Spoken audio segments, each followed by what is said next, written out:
Very very good evening. तुमच्या सगळ्यांचं स्वागत आहे स्पॉटलाइट अकॅडमीच्या प्लॅटफॉर्मवरती. ऑनलाईन आणि ऑफलाईनचे सर्व विद्यार्थी, आजपासून आपण फिलिम्सच्या जॉग्राफीला सुरुवात करत आहोत. ठीक आहे. सुरुवातीला आपण जे इम्पॉर्टंट टॉपिक्स आहेत ते कुठले कुठले आहेत त्याबद्दल चर्चा करणार आहोत. त्याच्यानंतर कुठले कुठले संदर्भ पुस्तकं तुम्ही वाचले पाहिजे त्याबद्दल पण आपल्याला चर्चा करायची आहे. आणि मग त्याच्यानंतर आपण ॲक्च्युअल टीचिंगला सुरुवात करूयात. यस, अंकिता, स्मिता, सौरभ, गायत्री, पूजा सगळ्यांचं नाव घेणं शक्य नाही आहे. Very very good evening. ठीक आहे, चला सो सुरुवात करूयात. मग मी शिकवत असताना तुम्ही रनिंग नोट्स काढल्या तरी पण चालतील. नोट्स मी तुम्हाला प्रोव्हाइड करणार आहे. ओके, चला. पूर्वपरीक्षेसाठीचे इम्पॉर्टंट टॉपिक्स कुठले कुठले आहेत त्याची एक यादी तुम्हाला इथे स्क्रीनवर दिसते आहे. जॉग्राफी जर का तुम्ही विचार केला तर ब्रॉडली आपण जॉग्राफी हे दोन गटात डिवाईड करतो. एक असतं ह्युमन जॉग्राफी आणि दुसरं असतं फिजिकल जॉग्राफी. सिलेबसमध्ये तुम्हाला ह्युमन जॉग्राफीचा ॲज सच पार्ट नाही आहे. तुम्हाला पूर्वपरीक्षेसाठी महत्त्वाचं आहे ते म्हणजे फिजिकल जॉग्राफी. आणि मग फिजिकल जॉग्राफीचे पुन्हा काय आहेत, अजून काही भाग केले जातात, जसं की क्लायमेटॉलॉजी आहे, जिओमॉर्फॉलॉजी आहे, बायोजॉग्राफी आहे, ओशनोग्राफी आहे. आता मग हे सगळं करायचं का आपल्याला? नाही. जर का तुम्ही प्रिव्हियस इयरच्या क्वेश्चन पेपरचं ॲनालिसिस केलं तर काही हॉट टॉपिक्स आहेत ज्याच्यावरती आयोगाने परत परत प्रश्न विचारलेले आहेत. आणि प्रश्न विचारताना आयोगाने ही काळजी घेतली की ते क्वेश्चन पुन्हा रिपीट होणार नाही. टॉपिक तोच ठेवला आहे, फक्त काय केलं आहे तर दरवेळेस नवीन प्रश्न विचारलेले आहेत. ठीक आहे. बरं, या सगळ्यांमध्ये तुम्हाला सुरुवातीला प्रिव्हियस इयरच्या क्वेश्चन पेपर करणं मॅन्डेटरीज आहे. त्या तुमच्याकडे असल्या पाहिजे. ठीक आहे. अगदी हार्डली 5 ते 10% क्वेश्चन्स असतील जे पुन्हा रिपीट होणार आहेत. अदरवाईज सेम टॉपिक आणि न्यू क्वेश्चन तिथे होणार आहेत. सो अभ्यास करत असताना किंवा जॉग्राफी शिकत असताना तुमच्याजवळ त्या सब्जेक्टचा ॲप्रोच असणं खूप गरजेचं आहे. आणि ॲप्रोच डेव्हलप होतो तुमच्या प्रिव्हियस इयरच्या क्वेश्चन पेपरवरून. आता बघा, लक्षात घ्या. मग हे सगळे हॉट टॉपिक्स कुठले कुठले आहेत ज्याच्यावरती आपण फोकस केला पाहिजे. तर सगळ्यात पहिले आहे general geography of India and world, ज्याला आपण काय म्हणतो सामान्य भूगोल आहे. आता सामान्य भूगोलामध्ये काय येतं रे, जे तुम्ही अगदी शालेय स्तरापासून म्हणजे 5वी पासून तर 10वी पर्यंत जे भूगोल शिकलात, ठीक आहे, तर अक्षरवृत्त आहे, रेखावृत्त आहे, स्थान आहे किंवा मग सोलर सिस्टीम आहे, हे सगळं गरजेचं आहे जे तुम्हाला माहीत असलं पाहिजे. आणि याचे जे अगदी सोर्स आहे ते अगदी प्रायमरी आहे. मग हे जे टॉपिक आहेत ते कुठून करायचे, तर मग याच्यासाठी तुम्ही सगळ्यांनी NCERT वाचणं अपेक्षित आहे. 6वी पासून तर 12वी पर्यंतच्या NCERT तुमच्या अगदी क्लिअर असल्या पाहिजे. 6वी पासून ते 12वी पर्यंतच्या NCERT. त्याच्यानंतर दुसरा सोर्स कुठला आहे, एक GC लिऑंग नावाचं बुक आहे. कुठलं? GC लिऑंग, गो चिंग लिऑंग असं त्याचं नाव आहे. मार्केटमध्ये गेलात तर त्यांना सांगायचं की GC लिऑंग द्या. त्याच्यामध्ये अगदी बेसिक जॉग्राफी दिलेलं आहे. लॅटिट्यूड्स काय आहेत, लॉन्जिट्यूड्स काय आहेत, ठीक आहे. त्याच्यानंतर अजून इतर इम्पॉर्टंट अर्थच्या रोटेशन किंवा मग रिव्होल्युशन संबंधीच्या फॅक्ट्स आहे, त्याला आपण मराठीमध्ये परिवलन आणि परिभ्रमण असं म्हणतो. त्यासंबंधीच्या महत्त्वाच्या ज्या कुठल्या गोष्टी असतील त्या सगळ्या तुम्हाला GC लिऑंगमध्ये दिल्या आहेत. सो जर का तुम्ही NCERT आणि GC लिऑंग केलं तर तुमचा जो बेसिक आहे, ठीक आहे, किंवा जो तुमचा बेस आहे तो अगदी प्रॉपर होऊन जाईल. ठीक आहे. बरं, त्याच्यानंतर पुढचा टॉपिक आहे क्लायमेटॉलॉजी. याला आपण मराठीमध्ये काय म्हणतो, हवामानशास्त्र असं म्हणतो. संपूर्ण जॉग्राफीमधला हा सगळ्यात जास्त कन्सेप्च्युअल पार्ट आहे, कारण की ह्या डोळ्यांना दिसत नाही. वारे डोळ्यांना दिसत नाही, तापमान डोळ्यांना दिसत नाही, हवेचा दाब डोळ्यांना दिसत नाही. त्याच्यानंतर काही मोशन्स आहेत एअरच्या, काही अभिसरण प्रवाह आहेत, नाही का, कन्व्हेक्शन करंट ज्याला म्हणतो, ते डोळ्यांना दिसत नाही. जेट वारे डोळ्यांना दिसत नाही. त्याच्यामुळे हे सगळं कल्पना करून करून शिकावं लागतं की इकडून वारे वाहत आहेत, इकडं तापमान वाढलं की दाब कमी होऊन जातो, नाही का. खूप जास्त कन्सेप्च्युअल पार्ट आहे पण हार्ड नाही आहे. ज्याला त्या संकल्पना कळल्या त्याला क्लायमेटॉलॉजी इझी जातं. सो क्लायमेटॉलॉजी जर का तुम्ही बघितलं तर क्लायमेटॉलॉजीला बऱ्यापैकी इम्पॉर्टन्स आहे हवामानशास्त्राला. सुरुवात कुठून होते तर मग वातावरणाचे वेगवेगळे स्तर आहे. तपांबर, स्थितांबर, मध्यांबर. इंग्लिशमध्ये त्याला आपण ट्रोपोस्फिअर, स्ट्रॅटोस्फिअर, मिझोस्फिअर, त्याच्यानंतर मग सगळ्यात बाहेरचा एक्झोस्फिअर. येते तुमच्या लक्षामध्ये. सो हे सगळे वेगवेगळे लेयर्स. मग त्याच्यानंतर तिथलं टेम्परेचरचं डिस्ट्रीब्युशन कसं आहे, त्याच्यानंतर मग प्रेशरचं डिस्ट्रीब्युशन कसं आहे, मग ते व्हर्टिकल पण आणि हॉरिझॉन्टल पण तुम्हाला दिलं आहे. मग त्यात तुम्ही हीट बजेट ऑफ अर्थ शिकता. त्याच्यानंतर टेम्परेचर बदलले की एअर प्रेशर बदलतो, एअर प्रेशर बदललं की विंड्सची मुवमेंट चेंज होते. मग त्यामध्ये तुम्ही सगळे विंड शिकतात, प्रायमरी विंड, सेकंडरी विंड किंवा त्याच्यानंतर टर्शरी ऑर लोकल विंड्स. मग विंड शिकून झालं की मग तुम्ही क्लायमेटकडे शिफ्ट होतात, नाही का. मग भारतातलं हवामान कुठल्या प्रकारचं आहे, मग ते मान्सून प्रकारचं आहे का, बरं मग त्याला मान्सून प्रकारचं का म्हणतात, मग नेमका पाऊस कुठल्या वाऱ्यांपासून पडतो, मग भारतात कधी कधी कुठल्या कुठल्या प्रकारचा पाऊस आहे, फक्त पाऊसच नाही तर ओव्हरऑल मग वेगवेगळे सीझन्स कोणकोणते आहेत, नाही का. आपण शाळेत शिकताना 3च ऋतू शिकलो, उन्हाळा, पावसाळा आणि हिवाळा. पण जेव्हा तुम्ही जगाच्या भूगोलाचा अभ्यास करतात तेव्हा त्या 2च ऋतू आहे, एक आहे हिवाळा आणि दुसरा आहे उन्हाळा. पावसाळा नावाचा ऋतू नाही आहे. आणि जेव्हा तुम्ही भारताच्या स्पेसिफिक केसमध्ये ऋतूंचा अभ्यास करता तेव्हा मग 4 ऋतू आहे. त्यात उन्हाळा आहे, पावसाळ्यानंतर काय आहे, पुन्हा परतीचा पावसाळा, रिट्रीट ऑफ मान्सून, आणि त्याच्यानंतर मग हिवाळा आहे. मग हे सगळं तुम्हाला इथे शिकायचं असतं. मग त्यात जाता जाता आपण एल निनो, ला निना किंवा मग मान्सूनच्या वेगवेगळ्या थेरीज आहे. त्याच्यानंतर थोडं पुढे जाऊन मग आपण ह्युमिडिटी बघतो, ढगांचे प्रकार बघतो. तसं बघितलं तर क्लायमेटॉलॉजी हे खूप मोठं प्रकरण आहे, पण त्यातले काय करायचे आहेत, अगदी सिलेक्टेडच टॉपिक करायचे असतात, सगळं क्लायमेटॉलॉजी करायचं नसतं. आता याचा सोर्स सांगण्यापूर्वी मी तुम्हाला अजून पुढचे मुद्दे सांगतो, कारण की हे सगळे तुमचे एकाच बुकमध्ये कव्हर होणार आहे. त्याच्यानंतर पुढचा आहे फिजिकल जॉग्राफी ऑफ इंडिया. हा एक महत्त्वाचा टॉपिक आहे. म्हणजे आत्तापर्यंतच्या 10 वर्षाच्या क्वेश्चन पेपरमधला सगळ्यात जर का हॉट टॉपिक कुठला असेल, ज्याच्यावरती परत परत प्रश्न विचारलेले आहेत, तो आहे तुमचा फिजिकल जॉग्राफी ऑफ इंडिया, ज्याला आपण मराठीमध्ये भारताचा प्राकृतिक भूगोल असं म्हणतो. मग भारताचा प्राकृतिक भूगोल शिकत असताना आपण भारताचे 5 भाग करतो. देर आर टोटल 5 डिव्हिजन्स, और we can divide India in 5 physical divisions. मग त्या 5 फिजिकल डिव्हिजन्स कुठल्या कुठल्या आहे, मग उत्तरेकडचा हिमालय पर्वत आहे, त्याच्या खाली नॉर्थ इंडियन प्लेन्स आहे, कोस्टल प्लेन्स आहेत, त्याच्यानंतर पेनिन्सुलर प्लॅटू, त्याच्यानंतर आयलँड्स आहे, हिमालय पर्वत, उत्तर भारतीय मैदानी प्रदेश किंवा मग द्वीपकल्पीय पठार, किनारी मैदानी प्रदेश. आणि त्याच्या हे लिहू नका, काही लिहू नका, मी जस्ट बोलतो आहे, हे सगळं तुम्हाला मी सांगणार आहे. डोंट वरी, हे सगळं शिकायचं आहे. मी जस्ट तुम्हाला इंट्रोडक्शन देतोय की थ्रूआउट आपली जी बॅच असणार आहे, या बॅचमध्ये आपली जर्नी कशी असेल येते तुमच्या लक्षात. आणि तुम्ही करताना अभ्यास कुठल्या कुठल्या गोष्टींवरती फोकस करायचा, मी त्याच्याबद्दल बोलतो. असं लिहू काहीच नका. मी जेव्हा शिकवायला सुरुवात करेल तेव्हा तुम्ही रनिंग नोट्स काढणं अपेक्षित आहे. सो मग हे जे 5 प्राकृतिक भाग आहे, सगळ्यात शेवटी आपण भारतीय बेटे शिकतो, इंडियन आयलँड्स, एक मोठा टॉपिक आहे. जवळजवळ सगळ्या प्राकृतिक संरचना इथे कव्हर होतात. ठीक आहे. त्याच्यानंतर जाता आता आपण काय शिकतो, इंडियन रिव्हर्स शिकतो. आता भारतामध्ये जवळजवळ 13 मोठी नदीखोरी आहेत, 13 मोठी रिव्हर बेसिन्स आहे. मग त्यात गंगा आहे, सिंधू आहे, ब्रह्मपुत्र आहे, तर फार दक्षिणला आपण कावेरीपर्यंत हे सगळे मुद्दे आपण काय करतो, त्याच्यामध्ये कव्हर करतो. जाता आता आपण काय शिकतो, रॉक सिस्टीम पण शिकतो. तुम्ही बऱ्याचशा ओल्ड क्वेश्चन पेपर्समध्ये बघितलं असेल, आर्कियन रॉक, धारवाड रॉक्स, ठीक आहे, किंवा मग रॉक सायकलवरती बऱ्याच वेळेला प्रश्न आले. सेडिमेंटरी रॉक्स काय असतात, इग्नियस रॉक्स काय असतात, बरं ना, स्तरित खडक, अग्निजन्य खडक, रूपांतरित खडक काय आहे, त्याच्याबद्दल बऱ्याच वेळेला प्रश्न विचारलेले आहे. सो त्याच्याबद्दल आपण चर्चा करणार आहोत. ठीक आहे. त्याच्यामध्ये काही जिओमॉर्फॉलॉजीचे पण टॉपिक येऊन जातात, म्हणजे टाईप ऑफ फोल्ड्स कुठले कुठले आहेत, ड्रेनेज सिस्टीम, ड्रेनेज पॅटर्न वगैरे. पण ते थोडं पुढे आहे बेसिक जिओमॉर्फॉलॉजीमध्ये, ते आपण मुद्दाम अभ्यास करताना वेगळं करतो. सो तुम्हाला हे फिजिकल जॉग्राफी जे आहे स्पेसिफिकली इंडियाचं, ते अगदी व्यवस्थित करायचं आहे. त्याच्यानंतर तिसरं आहे तुमचं, मी खाली येतो जरा, बेसिक ओशनोग्राफी. आता याच्यावरती पण एक स्वतंत्र पुस्तकच आहे ना. ओशनोग्राफी हा खूप मोठा टॉपिक आहे. ठीक आहे. पण याच्यातले पण सगळे मुद्दे करायचे का नाही, याच्यातले हार्डली 4च टॉपिक करायचे असतात. ओशनोग्राफी फार व्हास्ट आहे, खूप मोठा आहे. महासागरांमधले प्रवाह, महासागरांची सलायनिटी किती आहे, प्रत्येक ओशनचं सेपरेट किंवा प्रत्येक ओशनमध्ये असलेल्या रिजियन, याच्याबद्दल एवढं अवाढव्य प्रकरण आहे हे. पण सगळं करायचं का नाही. याच्यामध्ये एक बेसिक टोपोग्राफी आहे ओशनची. तुम्ही जसं जसं महासागरामध्ये आत जाल तसं तसं कॉन्टिनेंटल शेल्फ आहे, भूखंड मंच, थोडं पुढे गेलं की थोडा उतार लागतो, त्याला आपण कॉन्टिनेंटल स्लोप असं म्हणतो, भूखंड उतार. त्याच्यानंतर अबायझल प्लेन्स आहे, दूरपर्यंत मैदानं आहेत महासागरांमध्ये. त्याच्यानंतर ट्रेंचेस आहेत. ठीक आहे. सो या अगदी बेसिक टोपोग्राफीचा अभ्यास करायचा. त्याच्यानंतर ओशन करंट्स नावाचा एक टॉपिक आहे, की पृथ्वीवरचं जे तापमानाचं वितरण आहे ते अतिशय असमान आहे. त्याच्या व्यतिरिक्त अजून काही फॅक्टर्स आहे ज्याच्यामुळे ओशन करंटचं फॉर्मेशन होतं. त्याच्यानंतर सलायनिटी करायची, तो एक महत्त्वाचा टॉपिक आहे.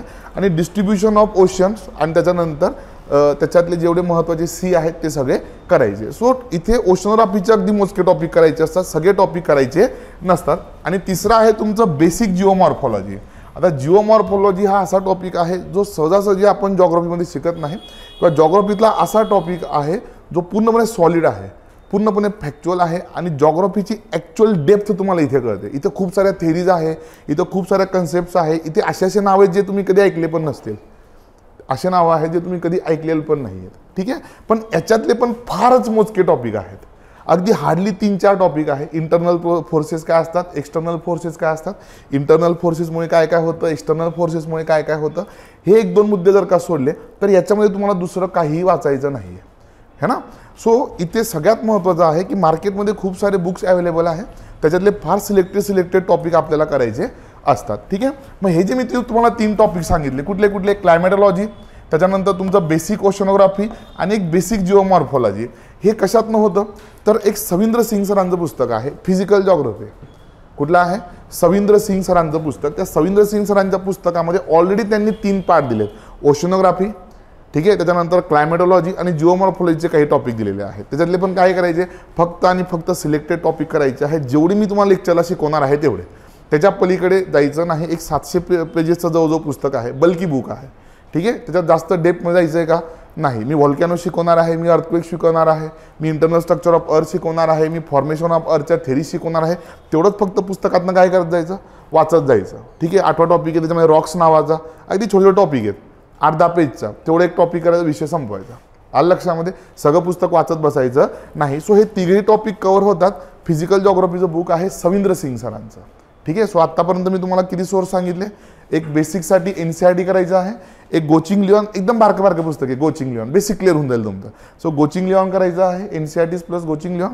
आणि हे जे 3 टॉपिक सांगितले, क्लायमेटॉलॉजी, जिओमॉर्फॉलॉजी आणि त्याच्यानंतर ओशनोग्राफीचं बेसिक्स, हे कशातनं करायचं? सविंद्र सिंग सरांच्या पुस्तकातून करायचं. आता हा जो तुम्हाला मी एक मुद्दा सांगितला, फिजिकल जॉग्राफी ऑफ इंडिया, आणि त्याच्यानंतर एक जनरल जॉग्राफी ऑफ इंडिया आहे. ठीक आहे. जो एक सेकंड इम्पॉर्टंट हॉट टॉपिक आहे सगळ्या एक्झाम्समध्ये. त्याच्यासाठी तुम्हाला अजून एक पुस्तक घ्यायचं आहे, माजिद हुसेन यांचं जॉग्राफी ऑफ इंडिया. कुठलं घ्यायचं आहे? माजिद हुसेन सरांचं geography of India. So Majid Hussain सरांच्या पुस्तकामध्ये जे सुरुवातीचे चॅप्टर्स आहे त्याच्यामध्ये तुमचं physical geography of India cover होतं माजिद हुसेन सरांच्या पुस्तकामध्ये. आणि याच्या ॲडिशनल नोट्स मी तुम्हाला प्रोव्हाइड करेन. ठीक आहे. कसल्या? फिजिकल जॉग्राफी ऑफ इंडियाचा. हा खूप वास्ट टॉपिक आहे जो आपण with the help of atlas cover करणार आहोत. तुमच्या सगळ्यांजो ब्लँक मॅप असणं गरजेचं आहे. ते सगळे मी तुम्हाला इथं फिलअप करून देईल. ओव्हरऑल तुमचं हे कव्हर करण्याचं काम माझं आहे आणि याच्या नोट्स पण मी तुम्हाला प्रोव्हाइड करेन. ठीक आहे. कारण की टॉपिक फार सिलेक्टेड आहे आणि याचं मटेरियल एवढं आहे फिजिकल जॉग्राफी ऑफ इंडिया की तुम्हाला कळणार नाही. सो माजिद हुसेन सरांचं पुस्तक तुम्हाला इथं घेणं अपेक्षित आहे. आणि त्याच्यानंतर इथे एक तिसरा टॉपिक आहे, तिसरा आणि लास्ट टॉपिक आहे. कुठला? तर basic of world map and current topics. चर्चेमध्ये असलेले जे जे घटक असतील जॉग्राफीशी रिलेटेड, जसं की तुर्कीला भूकंप झाला होता, बघून टाकायचं तुर्की कुठे आहे, साईड बाय किंवा नियर बाय कंट्रीज कुठल्या कुठल्या आहेत, कुठल्या कुठल्या देशांची सीमा लागते, कुठे जर का व्हॉल्कॅनो इरप्ट झाला असेल बघून टाकायचं. एखादं ठिकाण जर का चर्चेमध्ये असेल, बऱ्याच वेळेला नवीन नवीन संशोधनं होत असतात, काय करायचं? ॲटलासमध्ये बघून टाकायचं. आणि जगाचा नकाशाचा एक प्राथमिक अभ्यास असणं गरजेचं आहे. किती कॉन्टिनेंट्स आहे, किती हे आहेत, ओशियन्स आहेत, ट्रॉपिक ऑफ कॅन्सर कुठून गेलं, इक्वेटर कुठून गेलं आहे, ट्रॉपिक ऑफ कॅप्रिकॉन कुठून गेलं आहे, कर्कवृत्त, विषुवृत्त, मकरवृत्त हे कुठून गेले आहेत, कुठल्या कुठल्या कंट्रीजमधनं गेले आहे, आर्टिक सर्कल कुठं आहे, अंटार्क्टिक सर्कल एक्झॅक्टली कुठं आहे, नॉर्थ पोल, साऊथ पोल. ठीक आहे. सो हे अगदी बेसिक आहे नकाशाचं, ते आपण एका लेक्चरमध्ये कव्हर करणार आहोत. ठीक आहे. पण त्यासाठी तुमच्या जवळ नकाशा असला पाहिजे. ठीक आहे. म्हणजे इव्हन माझ्या प्रत्येक लेक्चरला तुम्हाला नकाशाची गरज पडणारच आहे. सो एक चांगला नकाशा घेणं या ठिकाणी अपेक्षित आहे. सो मी इथे सजेस्ट करेल की ऑक्सफर्डचा एक वर्ल्ड ॲटलास येतो. आता बरेचसे मुलं काय करतात, ते साधे ॲटलास घेऊन येतात, कुठेतरी स्कूल ॲटलास, हा ॲटलास 100-150 रुपयाचा नाही. ठीक आहे. थोडा चांगला ॲटलास घ्या, 250-300 रुपयाचा. त्यांना जो ऑक्सफर्डचा जो सगळ्यात चांगला असेल तो नकाशा द्या. ठीक आहे. कारण की बऱ्याच वेळेला काय होतं की या नकाशांमध्ये जे तुम्ही साधे नकाशे घेतात त्याच्यात तुम्हाला भारताचे नकाशे थोडे दिलेले असतात, जगाचे नकाशे थोडे दिलेले असतात. कधी कधी तुम्हाला अगदी डेप्थमध्ये जाऊन काय करावं लागतं, जेव्हा बघायची गरज पडते मग तेव्हा ते नकाशात दिलेलं नसतं. किंवा मग अजून एक चांगला ॲटलास आहे स्टडी टुडे पब्लिकेशनचा. जर का ऑक्सफर्डचा नाहीच मिळाला तर स्टडी टुडे पब्लिकेशनचा एक ॲटलास घेणे. डॉक्टर अंशू आणि प्रेमसिंग मीना अल्टिमेट ॲटलास आहे. म्हणजे ऑक्सफर्डचा आणि तो दोघंही उत्तम दर्जाचे नकाशे आहेत. ठीक आहे. राहील लक्षामध्ये. आणि घेताना शक्यतो रिसेंट एडिशन घ्या. बऱ्याच वेळेला आपण ऑनलाईन मागवताना फक्त कवर पेज बघतो आणि आल्यावरती कळतं की ॲटलास 2018, 19, 20चं एडिशन आहे. सो 24 चालू आहे. ठीक आहे. जागतिक राजकीय नकाशामध्ये खूप सारे बदल होत असतात. नवीन राज्य, नवीन देश, त्यांच्या सीमा है ना. जसं की तुम्ही बघितलं की 2020 नंतर काय आलं, लेह, लडाख, त्याच्यानंतर जम्मू काश्मीर, 2 वेगवेगळ्या युटीज क्रिएट झाल्या. पहिले सगळं एकत्रच होतं. सो आत्ता तसं नाही. मग हे जे नवीन अपडेट्स फार मायनर अपडेट्स असतात, पण तरीसुद्धा जर का रिसेंट असेल तुमच्याजवळ तर काय आहे, तुमच्यासाठी ते चांगलं आहे. अपडेटेड एडिशन कधी घ्यायची, रिसेंट आत्ताची घेणं अपेक्षित आहे. आता जे मुलं मराठीतून प्रिपेअर करतायत त्यांच्यासाठी पण सोर्सेस सांगणं गरजेचं आहे नाही का. आता तुम्हाला की जर सविंद्र सिंग मराठीतून आहे का, नाही. सो सविंद्र सिंगला एक सबस्टिट्यूट सांगेल तुम्हाला, एक महत्त्वाचं पुस्तक जे मराठीतनं प्रिपेअर करतायत त्यांच्यासाठी. के सागर पब्लिकेशनचं दाते सरांचं एक पुस्तक आहे. कुठलं सांगितलं? प्राकृतिक भूगोलाचं. के सागर पब्लिकेशन, दाते सरांचं एक पुस्तक आहे मराठीतनं. एवढं उत्तम पुस्तक मी आजपर्यंत बघितलेलं नाही. त्याच्यामध्ये तुमचं हवामानशास्त्र कव्हर होऊन जातं, त्याच्यातून तुमचं जिओमॉर्फॉलॉजी कव्हर होऊन जातं, ओशनोग्राफीचे बेसिक टॉपिक्स त्याच्यातनं कव्हर होऊन जातात. ठीक आहे. भारताचा जो सामान्य भूगोल आहे त्यासाठी तुम्ही काय करायचं आहे? कपिल पवार सरांचं एक पुस्तक आहे.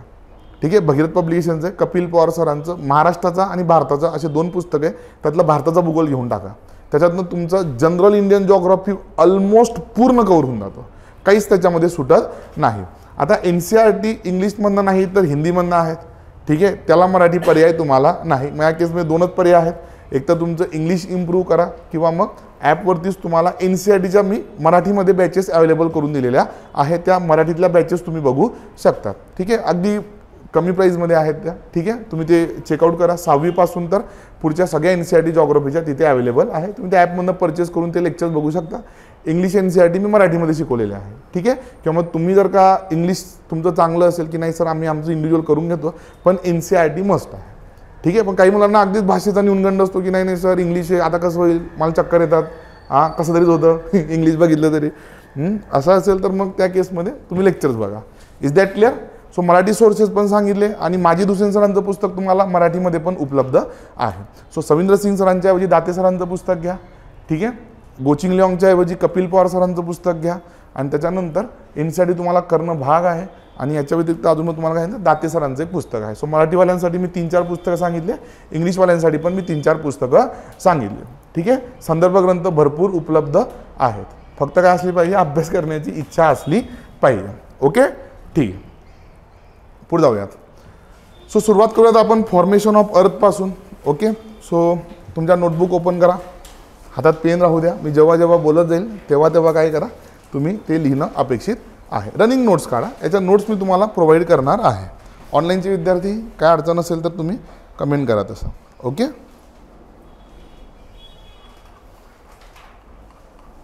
हां स्मिता. सो आपल्याला सुरुवात कशापासून करायची आहे?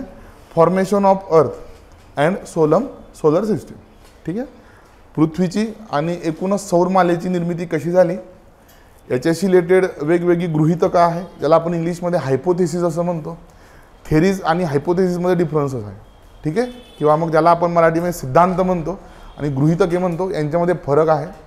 सो वेगवेगळ्या थेरीज आहेत, त्या थेरीज आपल्याला कव्हर करायच्या आहेत.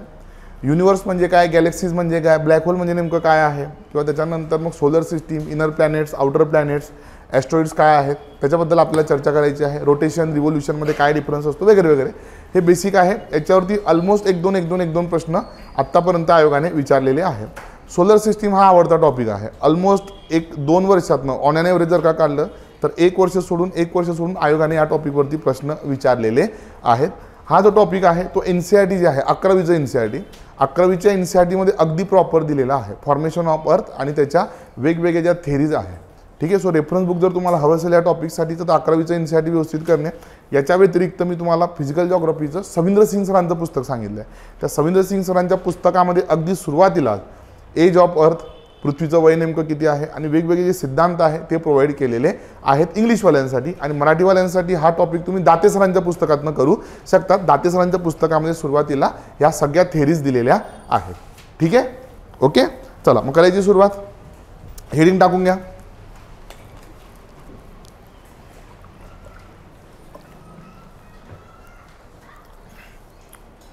विश्वाची उत्पत्ती कशी झाली है ना.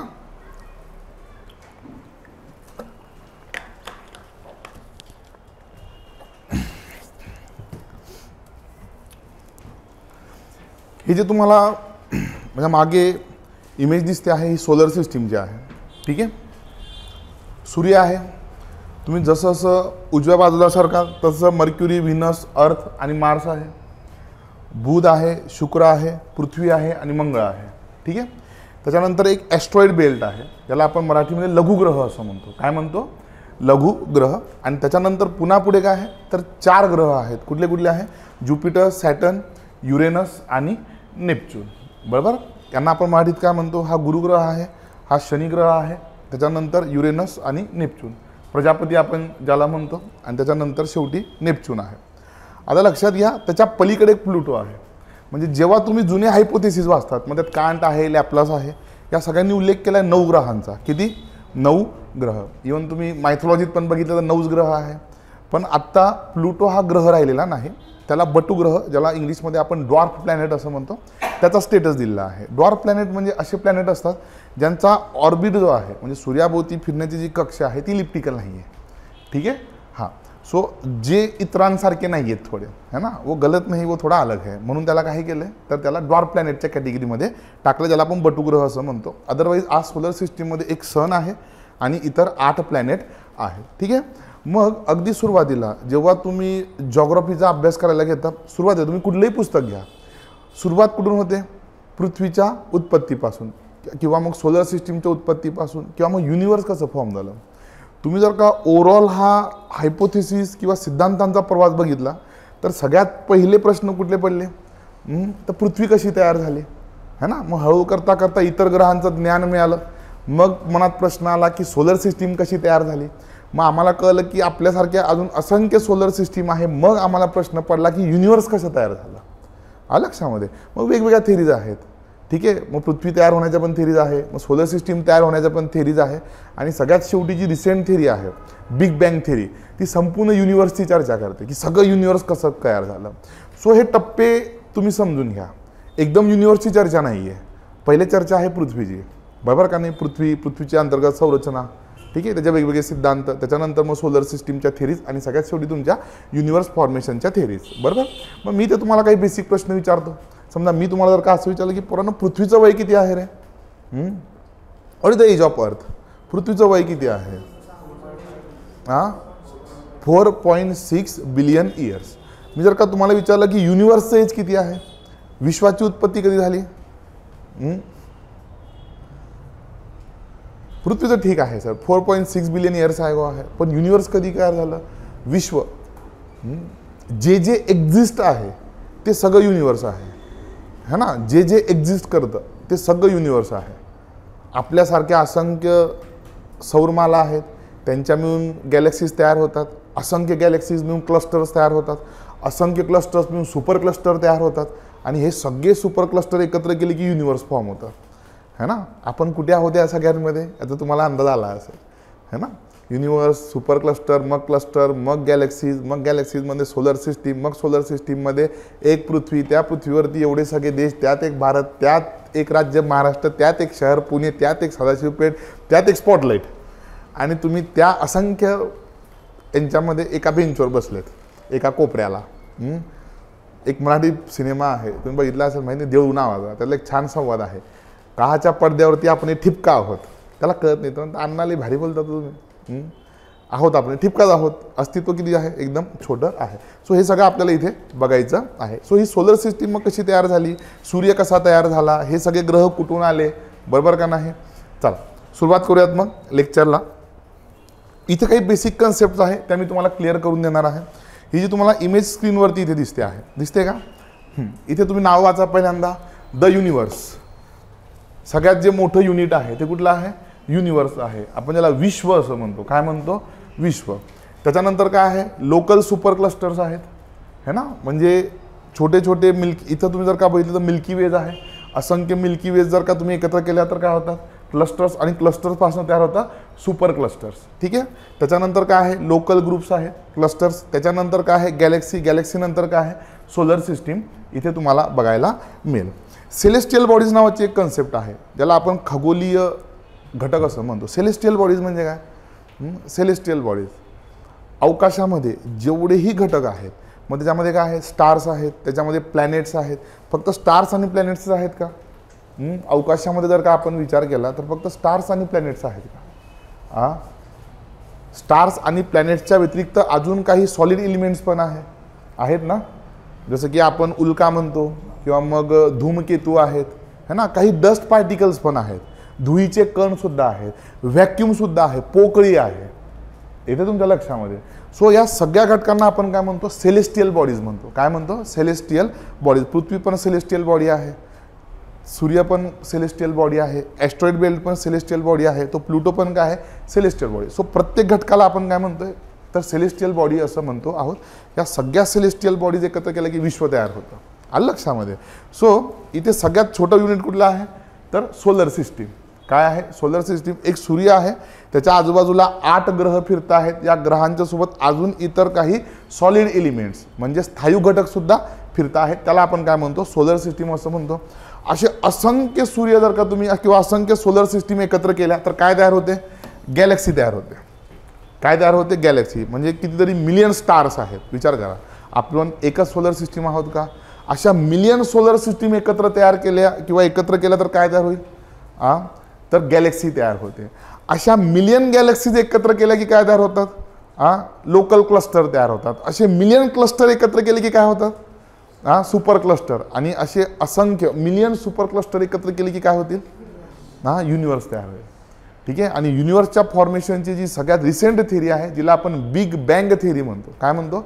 Big bang theory. ती बिग बँग थिअरी सांगते की विश्वाची जी उत्पत्ती आहे ती ऑलमोस्ट 13 बिलियन इयर्स ॲगो. किती? 13 बिलियन इयर ॲगो. 1 बिलियन म्हणजे किती? ऑलमोस्ट 100 करोड. किती? 100 करोड. सो विचार करा, 13 बिलियन म्हणजे किती झाले? 13 गुणिले 100, जवळजवळ 1300 करोड वर्षापूर्वी पृथ्वीची निर्मिती विश्वाची उत्पत्ती झाली. आणि त्यात पृथ्वीचं वय किती आहे? फक्त 4.6 बिलियन. बरं, युनिवर्समधल्या सगळ्या गोष्टी स्थिर नाही आहे.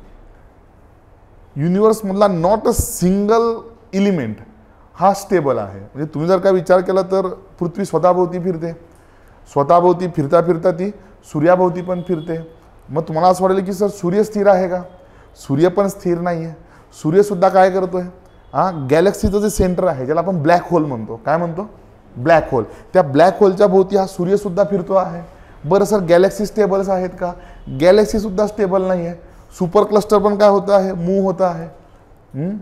हे सगळं जे विश्व आहे हे स्थिर आहे का? नाही. आणि बिग बँग थिअरी सांगते की हे सगळं एक्सपांड होत आहे. काय होत चाललंय? हे सगळं एक्सपांड होत चाललेलं आहे. एक सिंग्युलॅरिटी आहे, है ना. एक छोटा कण आहे, तो कण काय होतो हे समजून घ्यायला किंवा याच्यावरती विश्वास ठेवायला काय आहे? तर मर्यादा आहेत. किंवा मग ते की sir how is it possible? त्यासाठी तुम्हाला फार संशोधक व्हावं लागेल. आपल्याला संशोधक व्हायचं नाही, आपल्याला ब्युरोक्रेसीत जायचं. एक सिंग्युलॅरिटी, एक सिंगल पॉईंट आहे, एक सिंगल पार्टिकल आहे, त्याचा ब्लास्ट होतो आणि सगळं युनिवर्स तयार होतं 13 बिलियन वर्षा अगोदर. आणि हे सगळं एक्सपांड होतं आहे. सो याच्यावरून आपल्याला एक गोष्ट लक्षात येते की जगात स्थिर असं काहीच नाही. जगातली कुठलीही गोष्ट स्थिर नाही आहे. म्हणजे आत्ता या क्षणाला पृथ्वी स्वतःभोवती फिरते आणि पृथ्वीचा स्वतःभोवती फिरण्याचा वेग किती माहिती तुम्हाला? ऐकाल तर तुम्हाला पण आश्चर्य होईल. पृथ्वी स्वतःभोवती फिरता फिरता सूर्याच्या भोवती पण फिरते आणि त्याचा सूर्याभोवती फिरण्याचा वेग किती आहे माहिती तुम्हाला? 2 किलोमीटर 3 किलोमीटर पर आवर या वेगाने नाही फिरत येते. तिचा जर का तुम्ही फिरण्याचा वेग ऐकाल तर तुम्ही पण थक्क व्हाल की एवढ्या जोरात फिरतोय सर आपण. शांत बसलेत तुम्ही इथे, पण तुम्ही सगळे काय आहात? त्या मोशनमध्ये आहात. ठीक आहे. ग्रॅव्हिटेशनल पूलने तुम्हाला धरून ठेवलेलं आहे. ठीक आहे. चला, आपण त्याच्याबद्दल नंतर चर्चा करणार आहोत. हे कळलं तुम्हाला?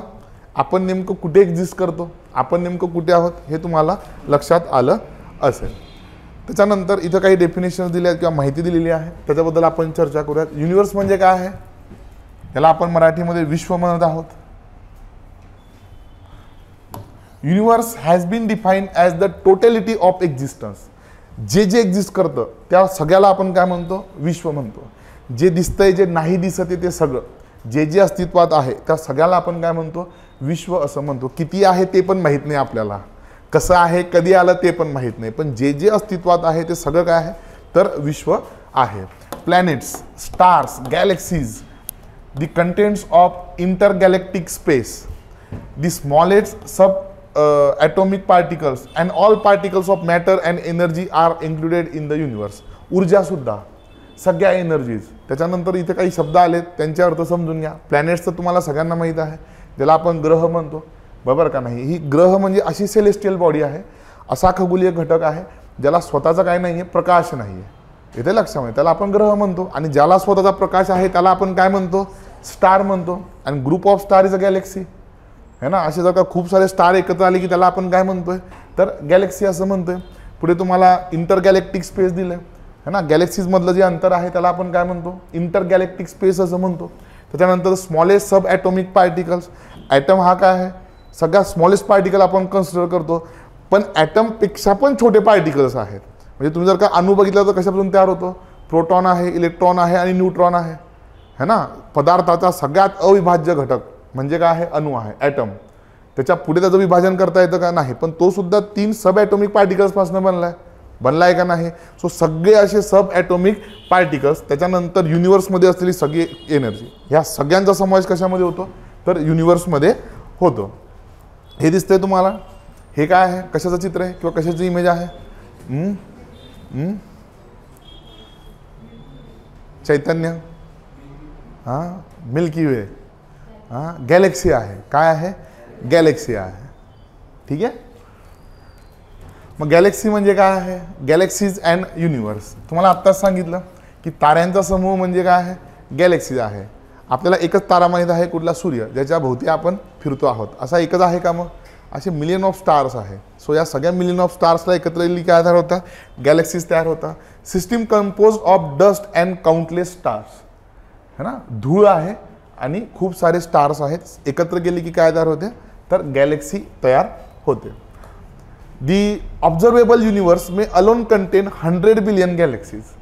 जे आपण आत्तापर्यंत ऑब्झर्व केलं आहे वेगवेगळ्या दुर्बिणींच्या मदतीने किंवा मॅथमॅटिकल इक्वेशनच्या मदतीने, तर जो ऑब्झर्वेबल, जे एवढं आपण बघू शकलो आहोत, तर किती गॅलेक्सीज आहेत? 100 बिलियन गॅलेक्सीज आहेत. किती? 100 बिलियन गॅलेक्सीज आहेत. विचार करा. किती आकडा पुन्हा मोठा आहे. 100 बिलियन मोजायला बसलो तर म्हातारा व्हायचो आपण. ठीक आहे. The diameter of our Galaxy. मग आपल्याला या 100 बिलियन गॅलेक्सीज बद्दल बोलायचं आहे का? या 100 बिलियन गॅलेक्सीज बद्दल नाही बोलायचं. आपल्याला बोलायचं आपल्या गॅलेक्सीबद्दल. सो या 100 बिलियन गॅलेक्सीज पैकी आपली एक गॅलेक्सी आहे जिचं नाव आहे द मिल्की वे. आपला सूर्य नावाचा जो तारा आहे तो ज्या गॅलेक्सीचा भाग आहे त्याचं नाव आहे द मिल्की वे. काय आहे? द मिल्की वे. आणि हा जो तुम्हाला मी इथं फोटो दाखवला, हा जो इमेज दाखवली, याचं नाव आहे द मिल्की वे. हे जेवढे तुम्हाला टिंब दिसत आहेत ना, हे सगळे काय आहेत? तारे आहेत. रात्री टेरेसवरती गेल्यानंतर जे टिमटिमताना दिसतं काय आहे? सगळे तारे आहेत. कोणाचा भाग आहे? त्या मिल्की वे नावाच्या गॅलेक्सीचा भाग आहे. ठीक आहे. सो ही आली आपली गॅलेक्सी. बघा किती स्टार्स आहेत. काउंटलेस स्टार्स आहेत. अंदाज सांगितला आहे 100 बिलियन, अंदाज आहे, पण एक्झॅक्ट आकडा नाही आहे आपल्याकडे. त्याच्यापैकी एक सूर्य आहे, त्याच्यापैकी एक सूर्य आहे आणि आपल्या गॅलेक्सीचं नाव आहे द मिल्की वे. आणि त्याचा डायमीटर किती आहे? डायमीटर कळतो ना, व्यास आपण ज्याला म्हणतो. दिस इज डी. विस्तार किती आहे त्याचा, है ना. डायमीटर इथं दिला आहे. The diameter of our Galaxy milky way is 1 lakh light years. किती? म्हणजे 1 लाख वर्षामध्ये प्रकाश जिथपर्यंत पोहोचेल 1 लाख. आता प्रकाशाचा वेग किती आहे रे? म्हणजे युनिवर्समधली जर का सगळ्यात फास्टेस्ट कुठली गोष्ट असेल ती आहे लाईट. सगळ्यात फास्टेस्ट गोष्ट कुठली आहे? लाईट आहे. मग 1 लाख वर्षामध्ये लाईट जिथपर्यंत ट्रॅव्हल करेल इतका तिचा विस्तार आहे. 1 लाख वर्ष. विचार करा किती मोठा याचा डायमीटर आहे. It contains more than 1000 million stars. किती म्हटले? 1000 मिलियनपेक्षा जास्त स्टार्स आपल्या गॅलेक्सीमध्ये आहेत. Our sun with its solar system is about 30,000 light years away from the centre of the Milky वे. सेंटर जे आहे आपल्या गॅलेक्सीचं, जे ब्लॅक होल आहे, त्याच्यापासून आपल्या सूर्याचं अंतर किती आहे? असंख्य तारे आहेत, त्यापैकी आपल्या सूर्याचं अंतर किती आहे? 30,000 लाईट इयर्स. 30,000 प्रकाश वर्ष. म्हणजे 30,000 वर्षामध्ये प्रकाश जिथपर्यंत जाईल तितकं अंतर आपला सूर्य आणि त्या मिल्की वेच्या सेंटरपासून दूर आहे. ठीक आहे. हे आकडे पार बिलियनमध्ये आहे. सो हे आकडे लक्षात नाही ठेवायचे. ठीक आहे. फक्त हे समजण्यासाठी आहे तुम्हाला. ठीक आहे. पुढचं बघा. Like other stars the sun with its solar system is revolving around the centre of the Milky Way. आत्ताच सांगितलं की स्थिर आहे का? नाही. सगळं त्या केंद्राभोवती फिरतं आहे गॅलेक्सीमध्ये. सो सूर्य पण फिरतोय, सूर्यासोबत इतर तारे सुद्धा त्या मिल्की वेचं जे सेंटर आहे त्याच्याभोवती फिरत आहेत. The period of revolution is about 224 × 106 years. लक्षात घ्या. हा कोणाचा वेग दिलाय त्यांनी? रिव्होल्युशनचा. त्या मिल्की वेच्या गॅलेक्सीचं जे सेंटर आहे त्याच्याभोवती सूर्य फिरतो आहे, है ना. सो हा सूर्याचा रिव्होल्युशन पिरियड दिलेला आहे. आणि जर का तुम्ही आत्तापर्यंतचं त्याचं हे बघितलं, त्याने फक्त 2 फेऱ्या पूर्ण केल्या आहेत सूर्याने त्या गॅलेक्सीच्या सेंटरच्या भोवती. सन हॅज दस made only 2 complete rounds around the centre of the Milky way till now. सूर्य तयार झाल्यापासून त्याने फक्त किती फेऱ्या पूर्ण केल्यात? 2च फेऱ्या पूर्ण केलेल्या आहेत. कारण तिला वेळ किती लागतोय त्याच्यावरून तुम्हाला याचा अंदाज येईल. The solar system revolves around the Milky way with the speed of 285 kilometres per second. The solar system. बघा लक्षात घ्या. आपली सगळी सोलर सिस्टीम काय होते आहे, फिरते आहे. आणि वेग किती आहे, 285 किलोमीटर पर सेकंद. हा संपूर्ण सोलर सिस्टीमचा वेग आहे. पृथ्वीचा वगैरे सोडून द्या तुम्ही, पूर्ण सोलर सिस्टीम फिरते आहे. त्या सोलर सिस्टीममध्ये सूर्य फिरतो आहे, सॉरी पृथ्वी फिरते आहे, त्याच्या भोवती परत चंद्र आहे. सो त्यांचे वेग सोडून द्या, फक्त सोलर सिस्टीमचा इथे तुम्हाला वेग दिलेला आहे. एवढा वेग आता आहोत आपण, है ना. Classification of galaxies. आता ह्या ज्या गॅलेक्सीज आहे that is group of stars, यांचं क्लासिफिकेशन कोणी केलं होतं, तर हबल यांनी केलं होतं.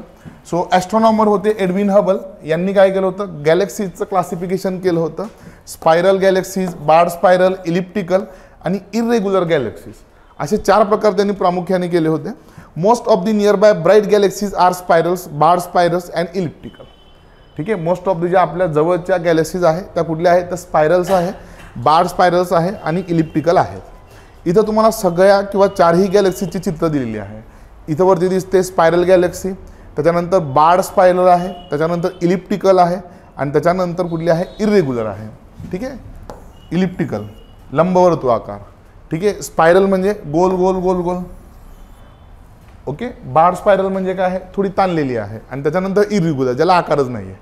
ठीक आहे, कशी पसरलेली ती झाली तुमची इरेग्युलर. ठीक आहे, so most of the galaxies कशा आहेत, एक तर स्पायरल आहेत किंवा मग बार्ड स्पायरल आहेत किंवा इलिप्टिकल आहेत. नियर बाय ज्या आहेत आपल्या त्या, बाकीच्या बघाव्या लागतील. ठीक आहे, सो हे 4 प्रकार कोणी केलेत मग गॅलेक्सीचे, एडविन हबल यांनी केले होते. ठीक आहे, द सोलर सिस्टीम. फार दूर होतो आपण, आत्ता थोडं जवळ येऊयात. आता आपल्या सोलर सिस्टीमवरती येऊयात. आता बरं वाटत असेल ना थोडं, हे गॅलेक्सी. हां,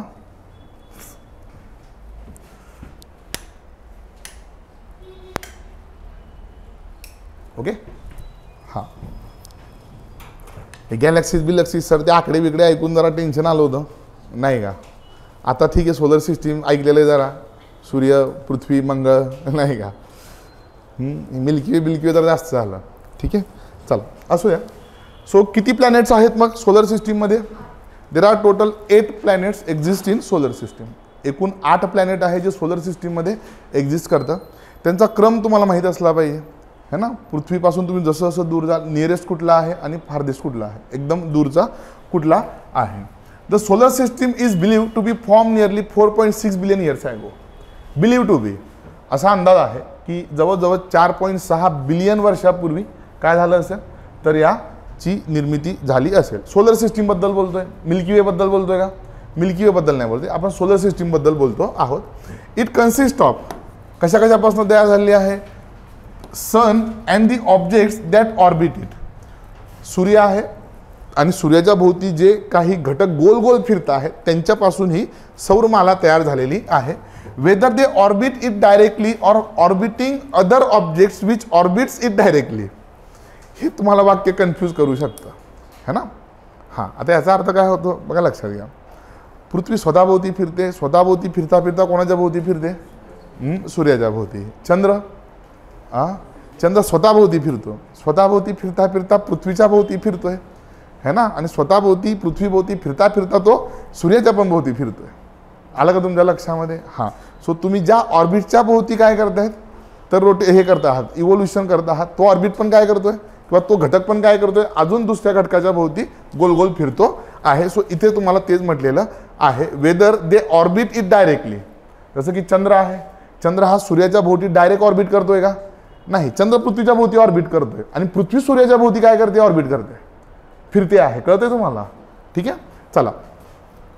the largest 8 are the planets, sorry, of those objects that orbit the sun directly, the largest 8 are planets that form the planetary system.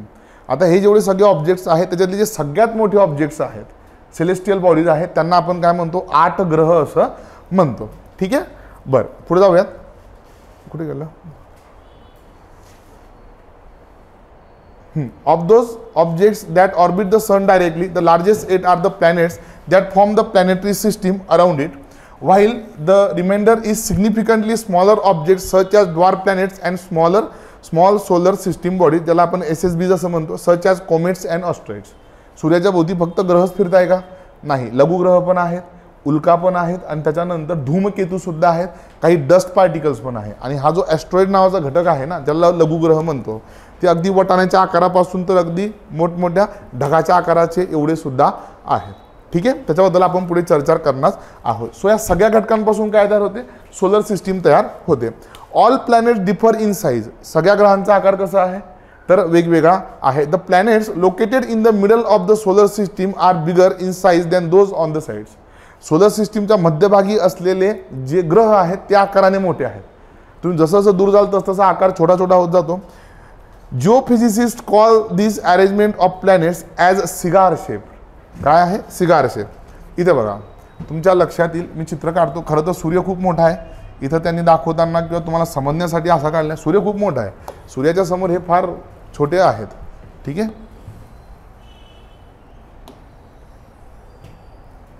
समजलं तुम्हाला. हे जे मधले आहेत ना प्लॅनेट्स, हे काय आहे, आकाराने मोठे आहेत. तुम्ही जसं जसं त्या एजेसकडे सरकाल, टोकांकडे सरकाल, तसं जसं काय होत जाईल, तर ग्रहांचा आकार छोटा छोटा होत जाईल. आणि काही जे जिओफिजिसिस्ट आहे मग ते या स्ट्रक्चरला काय म्हणतात, सिगार लाईक स्ट्रक्चर म्हणतात. ठीक आहे, सिगार तुम्हाला सगळ्यांना माहितीच असेल नाही का. तुझ्या हो मध्ये खूप जास्त कॉन्फिडन्स आहे. नाही का, एवढा कॉन्फिडन्स कुठून आणतो तू की परवाच घेऊन बसलो होतो लाईक दॅट. इतका कॉन्फिडन्स आहे तुझ्या हो मध्ये. मेरे को सब मालूम आहे सर. दिस तू फक्त कुठं. समजलं मग तुम्हाला.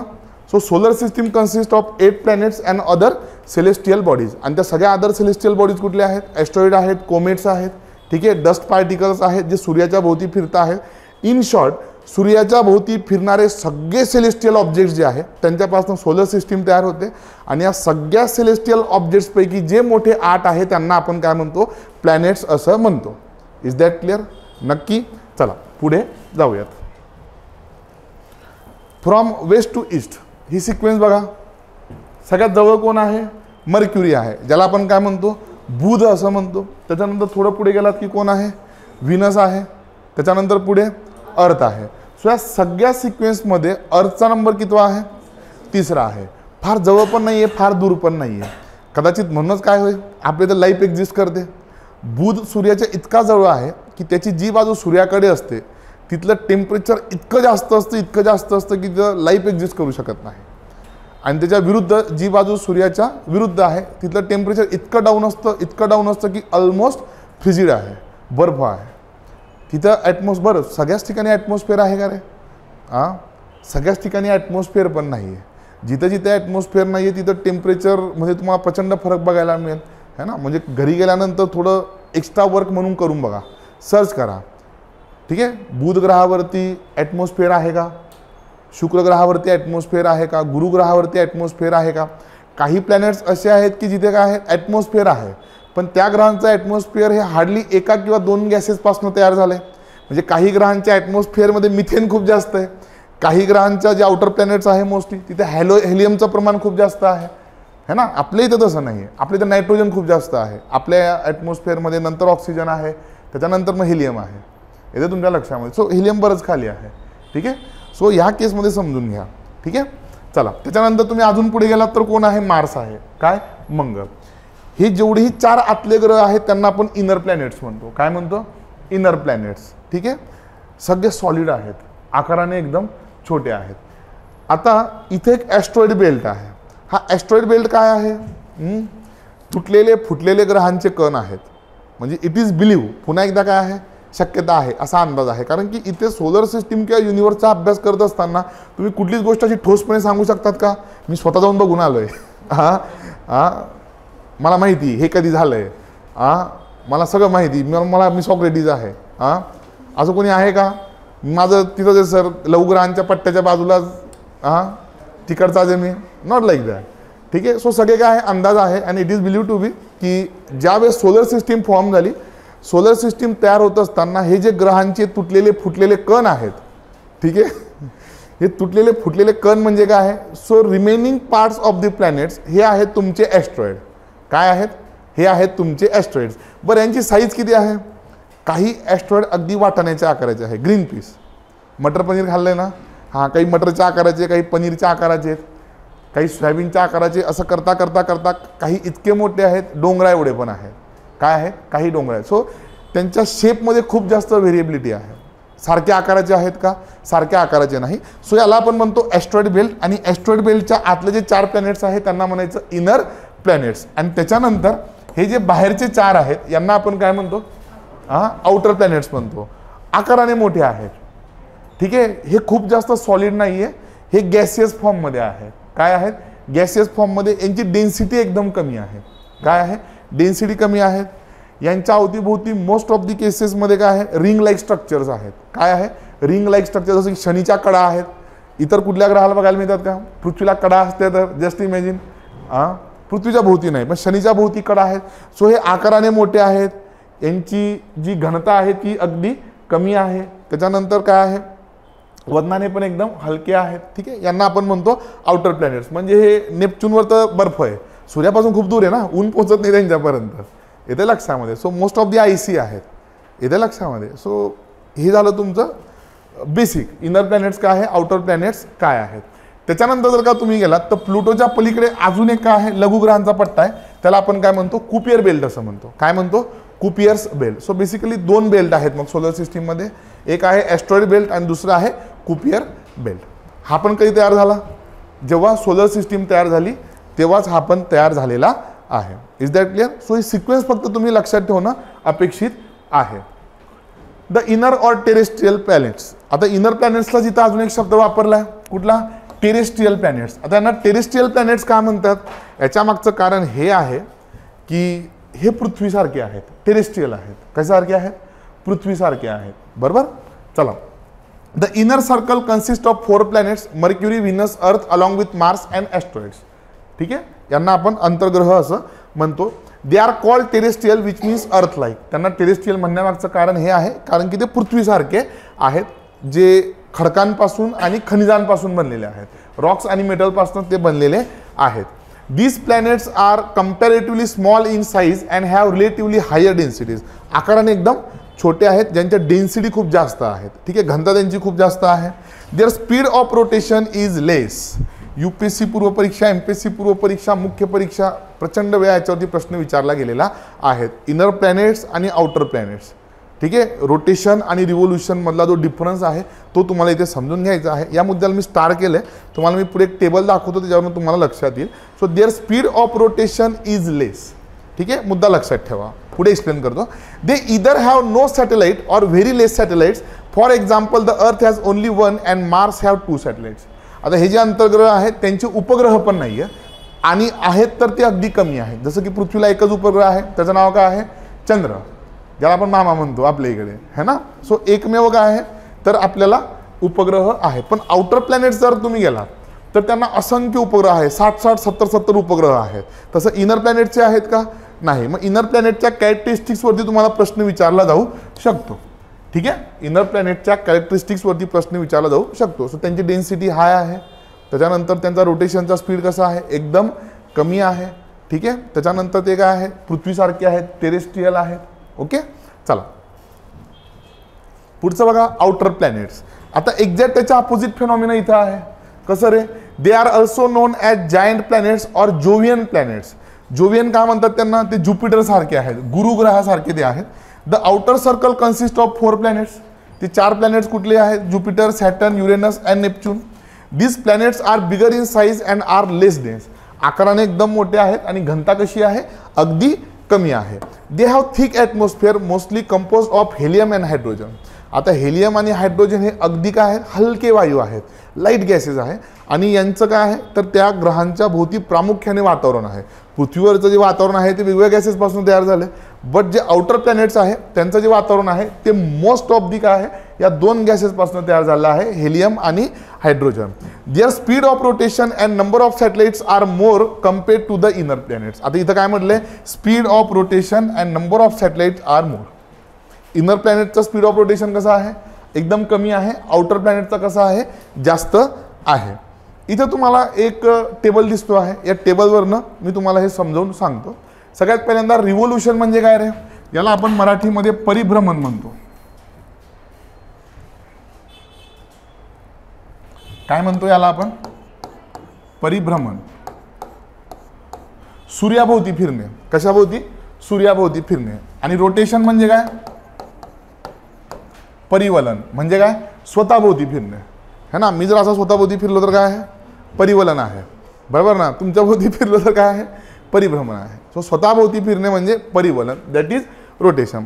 इतर रोटेशनच्या बाबतीमध्ये 2 स्टेटमेंट आले होते.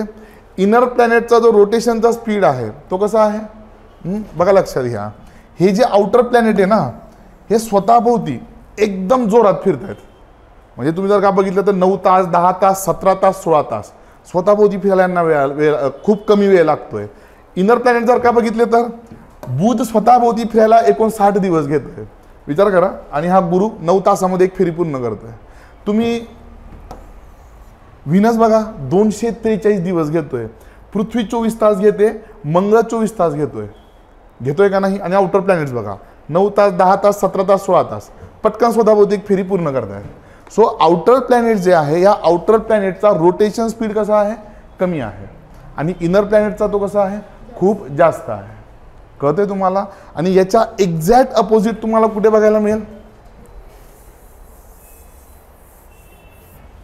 मराठीत लिहितो जास्त कमी. मग इथे तुम्हाला मुद्दाम 4 स्टेटमेंट देतील. अंतर्ग्रह जे आहेत ते स्वतःभोवती किंवा अंतर्ग्रहांचा जो परिवलन कालावधी आहे तो बाह्यग्रहांच्या तुलनेमध्ये जास्त आहे. योग्य की अयोग्य? बाह्यग्रहांचा परिवलन कालावधी म्हणजे स्वतःभोवती फिरण्याचा अंतर्ग्रहांच्या तुलनेमध्ये कमी आहे. आलं लक्षामध्ये.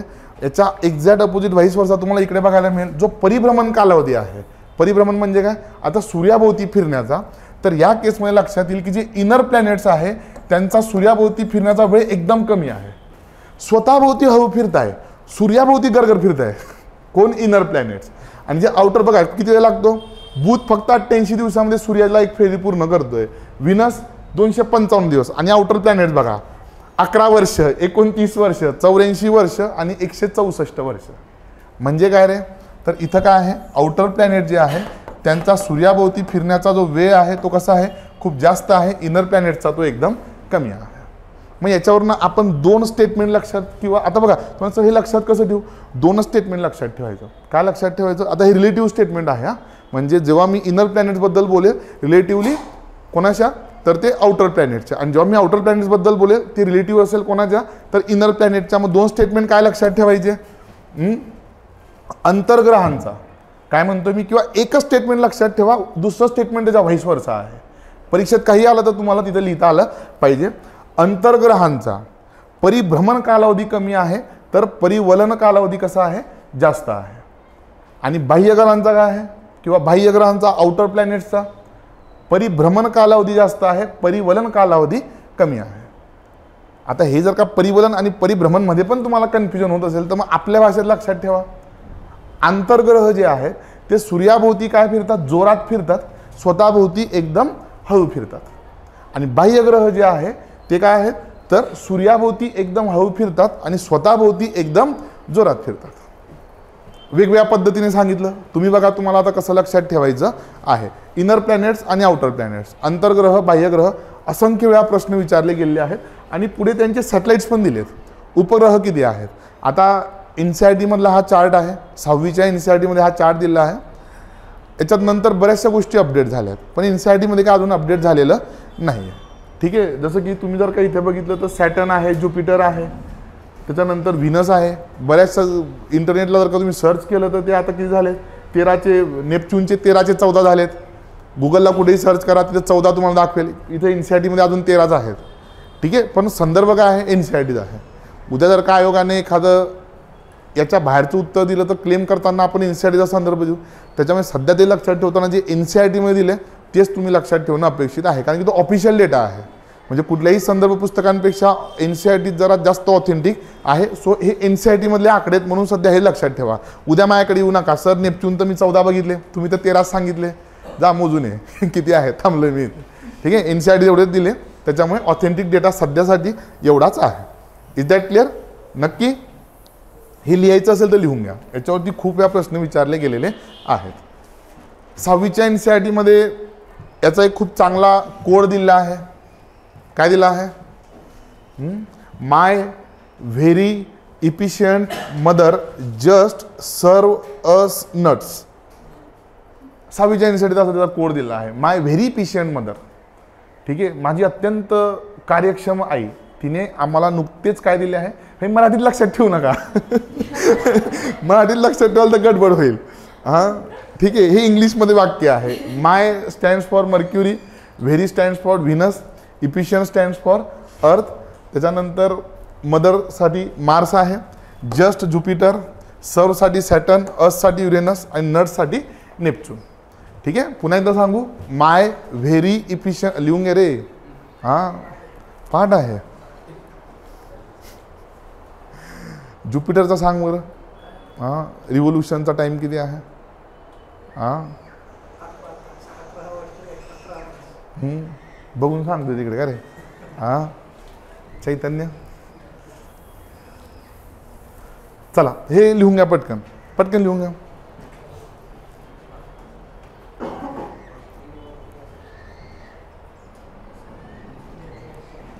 दिसतंय आता.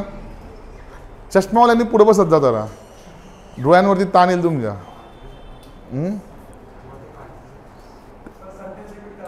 आ काय काय काय जे तयार करा की तुमच्या समोर आहे.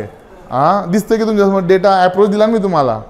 हां लिहा, मराठीतनं लिहित आहे का. अंतर्ग्रह, अंतर्ग्रह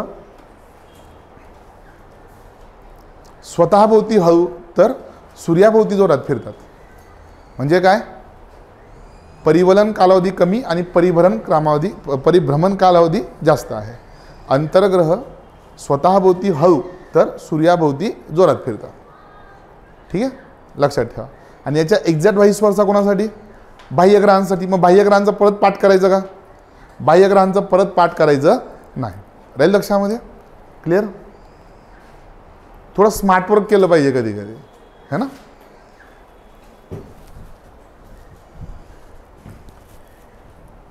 स्मार्ट वर्क करायचं.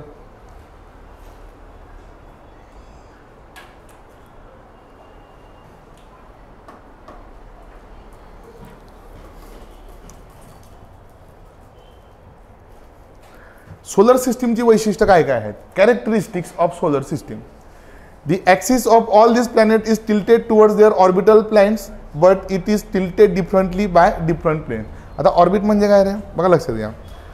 आपण हायपोथेटिकल केसमध्ये पृथ्वी दाखवताना कधी कशी दाखवतो, इथं उत्तर ध्रुव आहे, इथे दक्षिण ध्रुव आहे. पण खरंच ती तशी आहे का, नाही, खरंच ती तशी नाही आहे. ती थोडी तिरपी आहे. काय आहे, तिरपी. याला आपण मराठीमध्ये कललेली असं म्हणतो, इंग्लिशमध्ये त्याला आपण टिल्टेड असं म्हणतो. थोडी टिल्टेड आहे. किती अंशाने टिल्टेड आहे ती, तिचा ॲक्च्युअल नॉर्थ पोल इथे आहे, उत्तर ध्रुव, तिचा ॲक्च्युअल साऊथ पोल इथे आहे. ओके. हां किती अंशाने, ऑलमोस्ट 23.5 अंशाने ही कललेली आहे. असा प्रत्येक प्लॅनेट जो आहे त्याच्या ऑर्बिटच्या रिलेटिव्हली काय आहे तर टिल्टेड आहे. सगळे 23.5 आहेत का, नाही. ठीक आहे, काही कमी टिल्टेड आहे, काही थोडे जास्त टिल्टेड आहे. इथं पृथ्वीचं लक्षात ठेवा. मी जर का असा प्रश्न विचारला की सोलर सिस्टीम मधला मोस्ट टिल्टेड प्लॅनेट कुठला आहे आणि लेस टिल्टेड प्लॅनेट कुठला आहे, घरी जाऊन सर्च करा आणि मला उद्या येऊन याचं उत्तर सांगा. ऑनलाईनच्या विद्यार्थ्यांनी कमेंट बॉक्समध्ये याचं उत्तर दिलं तर बरं होईल. ठीक आहे. हां ऑनलाईनच्या विद्यार्थ्यांनी कमेंट बॉक्समध्ये उत्तर द्या. चला इथपर्यंत काही अडचण आहे तुम्हाला. सो पहिली कॅरेक्टरिस्टिक्स बघितली आपण की सगळे ग्रह काय आहेत, टिल्टेड आहेत, तिरपे आहेत. All the planets rotate around their axis and the speed of rotation of these planets vary from each other. आता हे सगळे तिरपे आहे तर आहे, अल्लू अर्जुन सारखे असे नाही का, पण स्वतःभोवती पण फिरत आहे. तुम्ही पुष्पाने बघितला, हां टिल्टेड आहे थोडा. ठीक आहे. हां सो सगळे ग्रह असे थोडे टिल्टेड आहे. टिल्टेड नाही तर स्वतःभोवती फिरत आहेत. बरं सगळ्यांचा फिरण्याचा वेग सारखा आहे का, नाही. या सेम कॅरेक्टरिस्टिक्स आहेत बघा. सगळे ग्रह टिल्टेड आहेत. ऑल प्लॅनेट्स आर पुष्पा. ठीक आहे. त्याच्यानंतर हे सगळे स्वतःभोवती फिरत आहेत. पुढचं बघा, all this planets revolve around the sun in anti clockwise direction. हा मुद्दा महत्त्वाचा आहे. सगळे सूर्याभोवती कसे फिरत आहेत, अँटी क्लॉकवाईज. क्लॉकवाईज म्हणजे घड्याळीच्या काट्याच्या दिशेने, अँटी क्लॉकवाईज म्हणजे विरुद्ध दिशेने. येत्या तुमच्या लक्षामध्ये. सो हे सूर्याभोवती असे नाही फिरत आहे, घड्याळीचा काटा असा फिरतो है ना, हे उलटे फिरत आहेत, अँटी क्लॉकवाईज फिरत आहेत सूर्याच्या भोवती. The path of this planets is either circular or elliptical.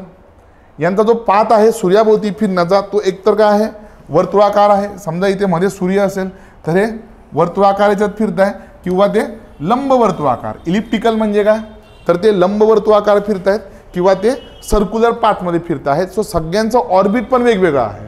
Prithvi he elliptical ऑर्बिटमध्ये फिरते. पृथ्वी काय होते, इलिप्टिकल ऑर्बिटमध्ये फिरते. माझा क्वेश्चन हा आहे तुमच्यासाठी, चंद्र जो आहे तो पृथ्वीभोवती कुठल्या ऑर्बिटमध्ये फिरतो, इलिप्टिकल और सर्क्युलर? होमवर्क. ठीक आहे, मला उद्या उत्तर सांगायचं. मी सांगणार आहे तुम्हाला पुढे, म्हणून शांती बसू नका की हा सर सांगतील काय आपल्याला, मग फी भरली मी सांगतील की सर. पुढचं बघा, all this planets are very small in size and mass when compared to the sun. जर का या सगळ्यांची सूर्यासोबत तुलना केली तर या सगळ्यांचा आकार आणि वस्तुमान कसं आहे, अगदी कमी आहे. आणि तो किती आहे, तर ओव्हरऑल सोलर सिस्टीमचा विचार केला तर फक्त सूर्य जो आहे तो 98% आहे आणि उरलेले सगळे प्लॅनेट्स कशामध्ये येतात, 2% मध्ये येतात. ठीक आहे. So solar system compose of, ठीक आहे, 98% सन, 98% भाग फक्त सूर्याने व्यापला आहे. उरल्या 2% उरले सुरले सगळे आहेत. 8 ग्रह, सगळे सेलेस्टियल बॉडीज किती पर्सेंटमध्ये, 2% याच्यावरून तुमच्या लक्षात येईल की सूर्य आकाराने किती मोठा आहे, है ना. तो आपण काढताना इमेज दाखवताना सूर्य बुध एवढा छोटा नाही आहे तो. ठीक आहे, एवढा छोटा नाही आहे. ठीक आहे, लक्षात घ्या. क्लिअर आहे इथपर्यंत? कोणाला काय अडचण? चला सगळं एकदा तुम्हाला रिवाइज करून देतो. आपण आत्तापर्यंत काय काय बघितलं, तुम्ही जर का शॉर्ट नोट्स काढले असतील तर 2 मिनटं एकदा नजर फिरवा पटकन. मी तुम्हाला परत एकदा हे रिवाइज करून देतो. सोलर सिस्टीम आपण बघतोय, आपल्याला काही थेरीजसुद्धा इथे बघायच्या आहेत. कानची थेरी बघायची, लॅपलासची थेरी बघायची आहे, चेंबरलिनची थेरी बघायची आहे. कोण काय म्हटलं, सोलर सिस्टीमचं फॉर्मेशन कसं झालं, काय झालं, कोणासाठी झालं, कधी झालं. एक गोष्ट तुमच्या लक्षात आली असेल, जगात कुठलीही गोष्ट स्थिर नाही आहे, है ना.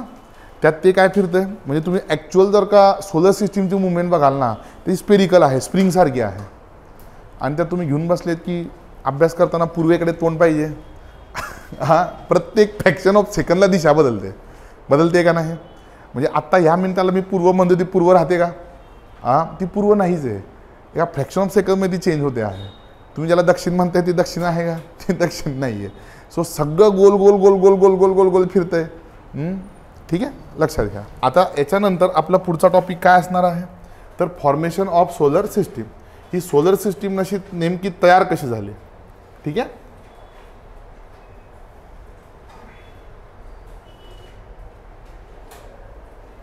Origin of the earth and solar system. ठीक आहे, ओरिजिन आहे, काय म्हणतो आपण त्याला, उत्पत्ती किंवा उत्क्रांती. ठीक आहे. सो उत्पत्ती काय आहे आणि त्याच्यानंतर इथे सोलर सिस्टीम आणि पृथ्वी असं दोघांबद्दल पण आपल्याला दिलेलं आहे. आता जॉग्राफी म्हटलं की वेगवेगळी मतं आली. ठीक आहे, वेगवेगळी मतं आहेत. इथे वेगवेगळ्या जॉग्राफर्सचं वेगवेगळं मत इथे आपल्याला बघायचं आहे. ओके, बघा आता समजून घ्या. इथे पहिल्यांदा तुम्हाला मी बेसिक गोष्ट सांगतो, थेरी आणि हायपोथेसिसमधला डिफरन्स काय असतो. थेरीला आपण मराठीमध्ये सिद्धांत म्हणतो, हायपोथेसिसला आपण गृहीतक म्हणतो. काय म्हणतो, गृहीतक. थेरीज ज्या असतात त्या with the help of evidences prove करण्याचा प्रयत्न केलेला असतो. किंवा सिद्धांत म्हणजे काय, तर जिथे पुरावे देऊन आपला मुद्दा स्पष्टपणे मांडलेला असतो आणि तो सिद्ध करण्याचा प्रयत्न केला जातो. जसं की आपण पुढे जाऊन एक आल्फ्रेड वेगनरची कॉन्टिनेंटल ड्रिफ्ट थेरी शिकणार आहोत. आल्फ्रेड वेगनर म्हटला होता की आज अस्तित्वात असलेले 7 खंड पूर्वी एकत्र होते आणि हे खंड एकमेकापासून दूर गेले. एवढं सांगून तो थांबला का? नाही. त्याने त्याच्यासाठी एव्हिडन्सेस पण दिले, पुरावे पण दिले. ठीक आहे. सो जिथं पुरावे आहेत, ठीक आहे, जिथं सिद्ध करून दाखवले त्याला आपण सिद्धांत म्हणतो. जे सिद्ध झालं आहे ते आहे तुमचं सिद्धांत. जे सिद्ध झालेलं नाही आहे, जे फक्त काय आहे, हवेतल्या गप्पा आहेत, काही अनुमानं आहेत की असं असं असू शकतं. येथे तुमच्या लक्षात, असं असं असू शकतं, हे असं असं झालं असेल, त्याला कुठलेही ठोस पुरावे नाही आहेत. पुराव्यांच्या स्वरूपामध्ये पण फक्त अंदाज आहेत. ठीक आहे. सो त्याला आपण म्हणतो हायपोथेसिस. सो इथे सोलर सिस्टीम आणि अर्थच्या फॉर्मेशनच्या बाबतीमध्ये किंवा इव्होल्युशनच्या बाबतीमध्ये काय आहे, तर ऑलमोस्ट सगळे हायपोथेसिस आहे. म्हणजे काय आहे, तर गृहीतक आहेत. असं असं झालं असेल. आणि त्यातलं जे ते पहिलं गृहीतक होतं ते दिलं होतं कांटने. त्याच्यानंतर मग लॅपलास आहे, त्याच्यानंतर मग पुढे अजून जेफ्री आहे, चेंबरलिन आहे, असे खूप सारे मग वेगवेगळे जॉग्राफर्स आहे. हे सगळे आपल्याला बघायचे आहेत. पण इथे लक्षात घ्या, इथे सगळ्या जॉग्राफर्समध्ये एकमत नाही आहे. काही जॉग्राफरांचं किंवा काही भूगोल तज्ज्ञांचं म्हणणं असं आहे की पृथ्वी ही एकाच ताऱ्यापासून तयार झाली. कशापासून तयार झाली? एकच तारा, की एक क्लाउड आहे, एक ढग आहे, त्या ढगापासून हे सगळं तयार होतं आहे. सो अशा सिद्धांतांना आपण एक तारा सिद्धांत म्हणतो. ठीक आहे, काय म्हणतो? एक तारा सिद्धांत. इंग्लिशमध्ये त्याला म्हणतात मोनिस्टिक हायपोथेसिस. म्हणजे काय? जे एकाच ताऱ्यापासून तयार झाले. एक शास्त्रज्ञांचा गट असा आहे, तो म्हणतो की नाही, 2 तारे होते आणि या 2 ताऱ्यांपासून काय झाले तर संपूर्ण सोलर सिस्टीम तयार झालेला आहे. त्यांना आपण म्हणतो ड्युअलिस्टिक हायपोथेसिस. आलं तुमच्या लक्षामध्ये? सो सोलर सिस्टीम आणि अर्थ याची निर्मिती कशी झाली हे सांगताना जॉग्राफर्समध्ये आपल्याला 2 मतप्रवाह बघायला मिळतात. एक मतप्रवाह सांगतो की सोलर सिस्टीम आणि पृथ्वी एकाच ताऱ्यापासून तयार झाली. सो या थिअरीचं किंवा या विचाराचं समर्थन करणारे सगळे कोण आहे? एक तारा सिद्धांताचे पुरस्कर्ते आहेत. जे म्हणतात की नाही 2 तारे होते ते काय आहेत? 2 तारा सिद्धांतांचे समर्थक आहेत. Is that clear? याच्या व्यतिरिक्त अजून एक वाद आहे. वाद म्हणण्यापेक्षा मतभेद आहे. तो मतभेद असा आहे की काही जॉग्राफर्स म्हणतात की नाही, सुरुवातीला पृथ्वी किंवा सोलर सिस्टीम ज्या कुठल्या घटकापासून तयार झाली तो घटक काय होता तर अतिशय तप्त होता. हॉट ओरिजिन हायपोथेसिस म्हणतात. आणि एक गट असा आहे तो म्हणतो की नाही, काय आहे? कोल्ड ओरिजिन, की सुरुवातीला हे जे सगळं मटेरियल होतं, जे काही असेल, हे सगळं काय होतं? थंड होतं, नंतर ते गरम झालं. काही म्हणतात नाही, पहिले गरम होतं नंतर थंड झालंय. आलं तुमच्या लक्षामध्ये? सो एक तारा आणि द्विताराच्या व्यतिरिक्त अजून एक मतभेद आहे. तो आहे तुमचा कुठला? हॉट ओरिजिन आणि कोल्ड ओरिजिन. ठीक आहे, उष्ण उत्पत्ती सिद्धांत आणि शीत उत्पत्ती सिद्धांत. मग आपण बघू की कोणी काय काय सांगितलंय. ठीक आहे, मोनिस्टिक आणि ड्युअलिस्टिकचे कोण कोण सपोर्टर्स आहेत, हॉट ओरिजिन आणि कोल्ड ओरिजिनचे कोण कोण समर्थक आहेत. आत्तापर्यंत आयोगाने या टॉपिकवरती बऱ्याच वेळेला प्रश्न विचारलेले आहेत, पण एक्झॅक्टली डेप्थमध्ये जाऊन मोनिस्टिक कोण आहे, ड्युअलिस्टिक कोण आहे याच्यावरती प्रश्न विचारलेले नाही. जोड्या लावामध्ये बऱ्याचदा विचारलं गेलं की कोणता सिद्धांत कोणी दिला, बरोबर का? तेजोमेघ परिकल्पना कोणी दिली. सो याला आपण परिकल्पना असा पण शब्द वापरतो. हायपोथेसिसला परिकल्पना, कल्पना आहे फक्त, असं असं झालं असेल, बरोबर ना? चैतन्य कल्पना करतो आपण कधी कधी. कुठे असेल तुझा मित्र आता, नाही का? सो काय करत असेल तुझा मित्र, इज लाईक दॅट. ठीक आहे, सो ही झाली तुमची परिकल्पना. माहिती का तुला एक्झॅक्ट? माहीत नाही, अंदाज आहे फक्त. ठीक आहे ना, अंदाज कुठले असे गाणं पण आहे. ठीक आहे, चला पुढे जायचं मग. हायपोथेसिस म्हणजे जिथं फक्त अंदाज आहेत, कल्पना आहेत. आलं त्या लक्षामध्ये? आणि सिद्धांतामध्ये जिथं पुरावे आहे. आलं त्या लक्षामध्ये? तू जर का उद्या तुझं एखादं मत मांडलं उदाहरणार्थ, तर तू त्यासाठी काय देशील? पुरावे पण देशील का नाही?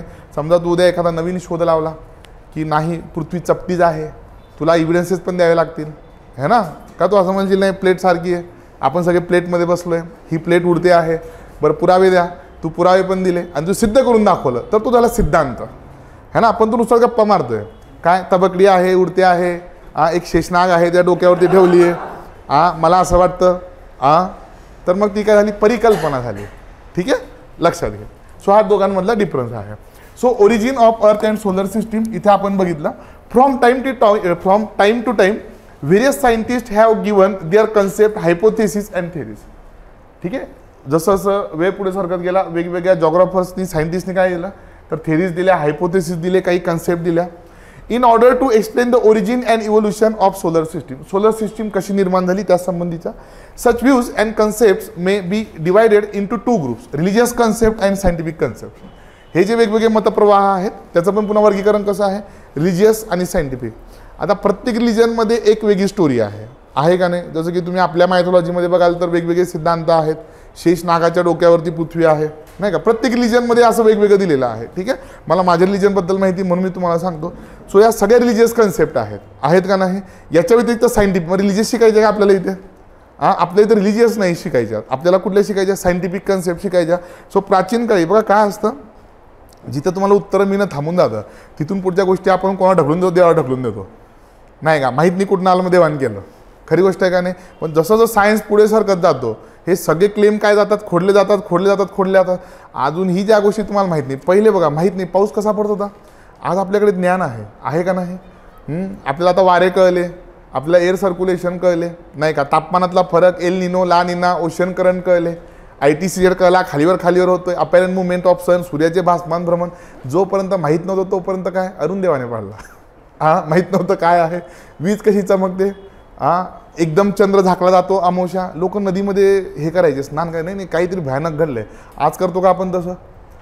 सो जिथं जोपर्यंत जसं जसं ते सायंटिफिक नॉलेज पुढे सरकत जातं तसं मग त्या श्रद्धा ज्या आहेत त्या तुमच्या त्या बिलीफ्स ज्या आहेत त्या खोडल्या जातात.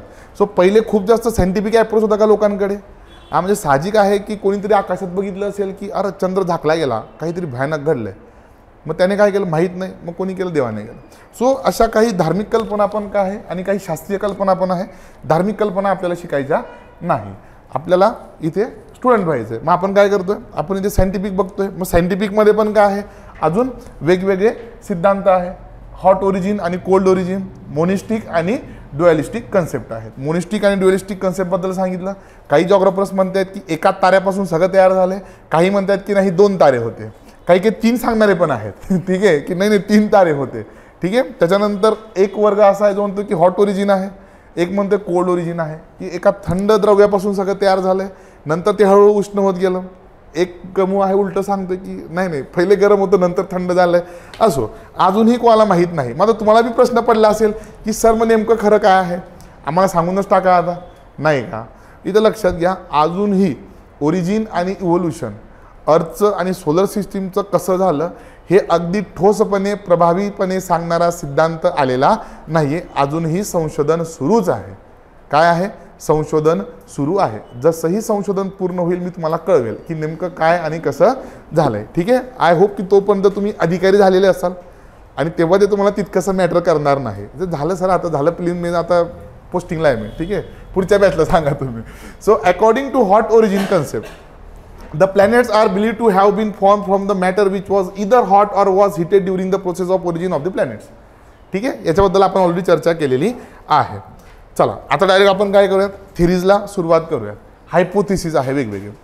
सो सोलर सिस्टीमचं फॉर्मेशन किंवा इव्होल्युशन कसं झालं तर हे सांगणारा जो सगळ्यात पहिला जॉग्राफर होता तो कोण होता? जिओलॉजिस्ट होता. कोण आहे? कांट आहे. कोण आहे? कांट. आणि याने एक सिद्धांत मांडला, त्याचं नाव आहे gaseous hypothesis. So gaseous hypothesis by Kant 1755. विचार करा 1755. आपल्या इथं काय होत होतं 1755 मध्ये? प्लासीची लढाई.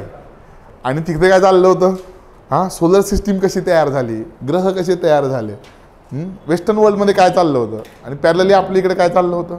असो, सो कांटने हा सिद्धांत नाही म्हणणार, सॉरी, ही परिकल्पना दिली, हा हायपोथेसिस दिला. आणि कांटचं म्हणणं काय आहे ते आपण आता इथे समजून घेऊयात. ठीक आहे. हा जो तुम्हाला फोटो दिसतो आहे हा सर कांट यांचा आहे, ज्यांनी हा सिद्धांत दिलेला आहे. ठीक आहे. चेहरा नाही लक्षात ठेवला तरी चालेल, कारण की एक्झामला काय तो विचारणार नाही, आयोगाचं सांगता येत नाही. उद्या फोटो देऊन पण विचारू शकतात, नाही का? मग सध्या तरी काय तिथपर्यंत गेलेलं नाही आहे, पण तरी तुम्हाला लक्षात राहावं म्हणून कांटचा फोटो दिलेला आहे. Hypothesis was based on sound principles of Newton's first law of gravitation and rotationary motion. पहिलाच मुद्दा महत्त्वाचा आहे. काय तर न्यूटनचा जो पहिला नियम आहे गुरुत्वाकर्षणाचा, त्या गुरुत्वाकर्षणाच्या पहिल्या नियमावरती आधारित त्याचा सिद्धांत होता. मी पुन्हा एकदा सांगतोय, आत्तापर्यंत जर का तुम्ही PYQs बघितले तर तुम्हाला एक गोष्ट लक्षात येईल, फक्त थेरीज आणि त्या थेरीज सांगणारा किंवा हायपोथेसिस आणि सांगणारा यांच्यावरतीच प्रश्न विचारलेले आहे. डेप्थमध्ये जाऊन हायपोथेसिसवरती प्रश्न आलेले नाही. मग आपण वाट बघायची का उद्या प्रश्न येईल मग मी चुकेल, मग त्याच्यानंतर मी सगळ्यात हायपोथेसिस आणि थेरीज करेल? नाही. सो शिकतानाच काय करायचं, अगदी व्यवस्थित शिकायच्या आहे. सो कांटचा जो हायपोथेसिस आहे तो कशावरती बेस आहे, त्याचा पाया आहे न्यूटनचा गुरुत्वाकर्षणाचा पहिला नियम. सो विचारताना तुम्हाला प्रश्न असा विचारला जाऊ शकतो की ओरिजिन आणि इव्होल्युशन ऑफ सोलर सिस्टीमच्या बाबतीमध्ये पुढीलपैकी कोणी न्यूटनच्या पहिल्या गुरुत्वाकर्षण नियमाचा वापर केला, किंवा consider the following statement regarding can't hypothesis. आणि 4 स्टेटमेंट तुम्हाला खाली दिलेत. पहिलं म्हटलंय की याचा न्यूटनच्या दुसऱ्या नियमावरती आधारित आहे. है ना. सो माहीत असलं पाहिजे तुम्हाला की नेमकं काय आहे. So Newton's first law of ग्रॅव्हिटेशनवरती याचा हायपोथेसिस काय आहे तर बेस्ट आहे. काय म्हणतोय innumerable particles of primordial matter. आता इनन्युमरेबल म्हणजे काय, जे मोजता येत नाहीये असे असंख्य. प्रीमॉर्डियल मॅटरचा अर्थ काय होतो, प्रीमॉर्डियल मॅटर म्हणजे असं मॅटर आहे जे काय आहे तर सोलर सिस्टीम फॉर्म होण्याच्या अगोदर एक्झिस्ट करत होतं. हे कसं होतं काय होतं माहीत नाही, पण सोलर सिस्टीम तयार करण्याच्या किंवा तयार होण्याच्या अगोदर स्पेसमध्ये काही मॅटर होतं, काही द्रव्य होतं. त्याला काय म्हटलं इथे, त्याला शब्द वापरला आहे प्रीमॉर्डियल मॅटर. ठीक आहे, काय हे डिस्कस नाही केलं आहे, फक्त म्हटले कल्पना केली की काय होतं द्रव्य होतं. काय म्हणतोय बघा, प्रीमॉर्डियल मॅटर वर स्कॅटर्ड इन द युनिवर्स. संपूर्ण विश्वामध्ये हे प्रीमॉर्डियल मॅटर काय आहे तर दूर दूरपर्यंत पसरलेलं होतं. And this particle started colliding against each other due to gravitational attraction. आणि हे जे द्रव्य दूर दूरपर्यंत विश्वात पसरलेलं होतं हे गुरुत्वाकर्षण बलामुळे एकमेकाच्या जवळ यायला लागलं. काय व्हायला लागलं इमॅजिन करा, काय आहे स्पेसमध्ये सगळं द्रव्य पसरलंय, प्रीमॉर्डियल मॅटर. काय होतंय हे सगळं एकत्र येतं आहे कशामुळे, गुरुत्वाकर्षण बलामुळे. आणि म्हणून इथं सुरुवातीला आपण काय बघितलं की न्यूटनच्या फर्स्ट लॉ ऑफ ग्रॅव्हिटेशनचा याने वापर केला. पुढे ह्या मुद्द्यावर त्याला क्रिटिसाइज केलं गेलं, असं कसं काय अचानक एकत्र यायला लागलं त्याचंच नाही, याच्यावर त्याला क्रिटिसाइज केलं गेलं. पण तरीसुद्धा इथं आपण क्रिटिसिझम नंतर बघूयात. इथं फक्त तुम्ही ती इमॅजिन करा की सगळं मॅटर एकमेकाच्या जवळ यायला लागलं असं कांट म्हणतोय, मी नाही म्हणत आहे. हे दिसतंय तुम्हाला, हे ते मॅटर आहे प्रीमॉर्डियल मॅटर दिसतंय. असा एक ढग आहे, काय आहे गॅसियस क्लाउड आहे, म्हणून त्याला गॅसियस हायपोथेसिस म्हणतात. काय आहे विविध वायूंचा एक मोठा ढग आहे. ठीक आहे, हा झाला तुमचा गॅसियस क्लाउड. पुढे जाऊयात. पुढे तो काय म्हणतोय, as a result of this collision heat was generated. This change the primordial matter from solid to liquid and from liquid to gaseous state. आता जसं जसं हे स्पेसमध्ये पसरलेलं प्रीमॉर्डियल मॅटर एकत्र यायला लागलं, काय झालं हीट जनरेट झाली. आणि हीट जनरेट झाल्यामुळे सॉलिडचं लिक्विड आणि लिक्विडचं काय झालं पुन्हा ते गॅसियस फॉर्ममध्ये गेलं. आणि काय तयार झाला, एक मोठा गॅसियस नेबुला तयार झाला. काय तयार झाला, एक मोठा वायूंचा ढग तयार झाला. आता तुम्ही जर का बघितलं तर ही हॉट ओरिजिन आहे का कोल्ड ओरिजिन आहे थेरी, मॅटर कोल्ड आहे, तो एकत्र येऊन काय होतोय हॉट होतोय. लक्षात घ्या, the original cold and motionless cloud. काय म्हणतोय तू, जो थंड पडलेला होता, मोशनलेस होता, हालचाल करत होता का, एकदम गुरुत्वाकर्षण बलामुळे तो एकमेकाच्या दिशेने ओढला गेला. हा थंड पडलेला, ठीक आहे, मोशनलेस जो फिरत नाहीये असा जो प्रीमॉर्डियल मॅटर आहे. Cloud of matter become in due course a vast hot nebula and started rotating around its axis and which continuous rise in the number of primordial particles. The nebula expanded in size. काय झालं, अचानक ते सगळे particle एकत्र आले. आता हे मी तुम्हाला पुन्हा पहिलेपासून सांगतो, प्रीमॉर्डियल मॅटर स्पेसमध्ये पसरला आहे, अचानक ग्रॅव्हिटेशनल फोर्समुळे सगळं एकत्र यायला लागलं. एकत्र येताना कोलिजन झालं, थंड द्रव्य होतं तो उष्ण व्हायला लागला. उष्ण झाल्यानंतर तापमान वाढत गेलो कोलिजनमुळे. तापमान वाढल्यामुळे काय झालं, सॉलिडचं लिक्विड, लिक्विडचं गॅस, एक ढग तयार झाला आणि तो ढग स्वतःभोवती फिरायला लागला. ठीक आहे, रोटेट करतोय स्वतःच्या ॲक्सिसच्या भोवती, फिरतोय फिरतोय फिरतोय फिरतोय फिरतोय. पुढे काय होतं, due to the continuous increase in size of nebula the speed of rotation become so fast that the centrifugal force exceeded the centripetal force. आता तो फिरता फिरता फिरता फिरता इतका जोरात फिरायला लागला, इतका जोरात फिरायला लागला की त्याच्यातलं जे सेंट्रिफ्युगल फोर्स आहे ते सेंट्रिपिटल फोर्सपेक्षा वाढून गेलं. आता याच्यातनं काय होईल पुढे ते पण तुम्हाला सांगतो. This created a bulge in the centre of the gaseous mass. When this bulge increase in size, the rings started forming one by one and were thrown off due to centrifugal force. काय झालं, हा सगळा matter स्वतःच्या axis भोवती फिरतोय, फिरता फिरता एकदम जोरात फिरायला लागला आणि फिरता फिरता काय झालं, एक बल्ज म्हणजे उंचवटा तयार झाला आणि तो त्यातनं काय पडला, बाहेर पडला. आणि मग त्याच्यापासून काय तयार होत गेल्या, रिंग तयार होत गेला. गोला खाल्लाय तुम्ही, असा गोल गोल फिरला काय होतं, काय होतं, हां रिंग्स तयार होतात ना. किंवा तुमच्या क्रिकेट खेळले असाल, गटारीत चेंडू पडल्यानंतर जर गोळात जोरात फिरवलं तर काय व्हायचं, रिंग्स तयार व्हायच्या. जेवढा जोरात फिरवाल तेवढा जास्त रिंग तयार होतील. सो हा मॅटर पण स्वतःभोवती फिरता फिरता फिरता फिरता काय झालं, एका याच्यानंतर सेंट्रिफ्युगल फोर्स इतका वाढला की याच्यातनं रिंग्स बाहेर पडायला लागल्या. येते तुमच्या लक्षामध्ये बघा. पुढे काय होतं आहे, the residual central mass become the sun and rest of the rings become the planet. मग पुढे शेवटी कांट शेवटच्या मुद्द्यावरती येतो की ज्या रिंग्स बाहेर पडल्या त्याच्यापासून प्लॅनेट्स तयार झाले. आणि जो रेसिड्युअल मॅटर होता, जो उरलेला मॅटर होता, तो म्हणजे आजचा सन आहे. म्हणजे त्याला हे म्हणायचं आहे, तो कधी काही असलेला गॅसियस नेबुला ज्याच्यापासून रिंग्स बाहेर पडल्या त्याचा उरलेला भाग म्हणजे काय आहे तर सूर्य आहे. Is that clear? सूर्य पण स्वतःभोवती फिरतो, हे तुम्हाला माहीत आहे का? तो पण स्वतःभोवती, काही स्थिर नाही जगात, जगात काही स्थिर नाही, स्वर्ग इकडे तिकडे फिरतायत. ठीक आहे, हे चित्र तुम्हाला इथे दिलंय, इमेज दिसते. गॅसियस किंवा सॉरी प्रीमॉर्डियल मॅटर आहे, एकत्र आलं, हीट जनरेट झाली, त्याच्यानंतर काय व्हायला लागलं, जोरजोरात फिरायला लागलं, रिंग्स तयार होत आहेत, रिंग्स एकमेकापासून दूर फेकल्या गेल्या आणि त्याच्यानंतर काय तयार झालं, सोलर सिस्टीम तयार झाली. कोण म्हणते असं? कांट म्हणतो आहे, हायपोथेसिस आहे. सुरुवातीला याची प्रचंड स्तुती झाली की एकच नंबर, खतरनाक नाही का. त्याच्यानंतर मग पुढे टीका करणारे असतातच, चुका शोधणारे तर बसले जे वही पेन घेऊन. बरं असं म्हणतोय का, ठीक आहे, तपासून बघा, याने जे जे सांगितलं, मग याला टीका पण सहन करावी लागली. ठीक आहे, सो भावनेच्या भरात सांगितलं आणि कांट यांनी की हे असं असं झालं, हे झालं. पुढे जाऊन मग आता काय करावं लागेल, तर क्रिटिक्सला आपण सामोरं जावं लागेल. त्याच्यानंतर मग काय झालं, सगळं सोलर सिस्टीम तयार झाली. By the repetition of the same process the rings were separated from the newly form planets and the material of each ring condense to form satellites of the concern planets. त्याच्यानंतर ज्या rings होत्या त्या पण हळूहळू थंड होत गेल्या आणि त्या पण जोरात फिरायला लागल्या आणि त्यांच्यापासून उपग्रह तयार झाले. म्हणजे या सोलर सिस्टीम, सन, प्लॅनेट्स आणि त्याचे सॅटेलाइट्स कसे तयार झाले तिघही सांगण्याचा प्रयत्न करतो आहे.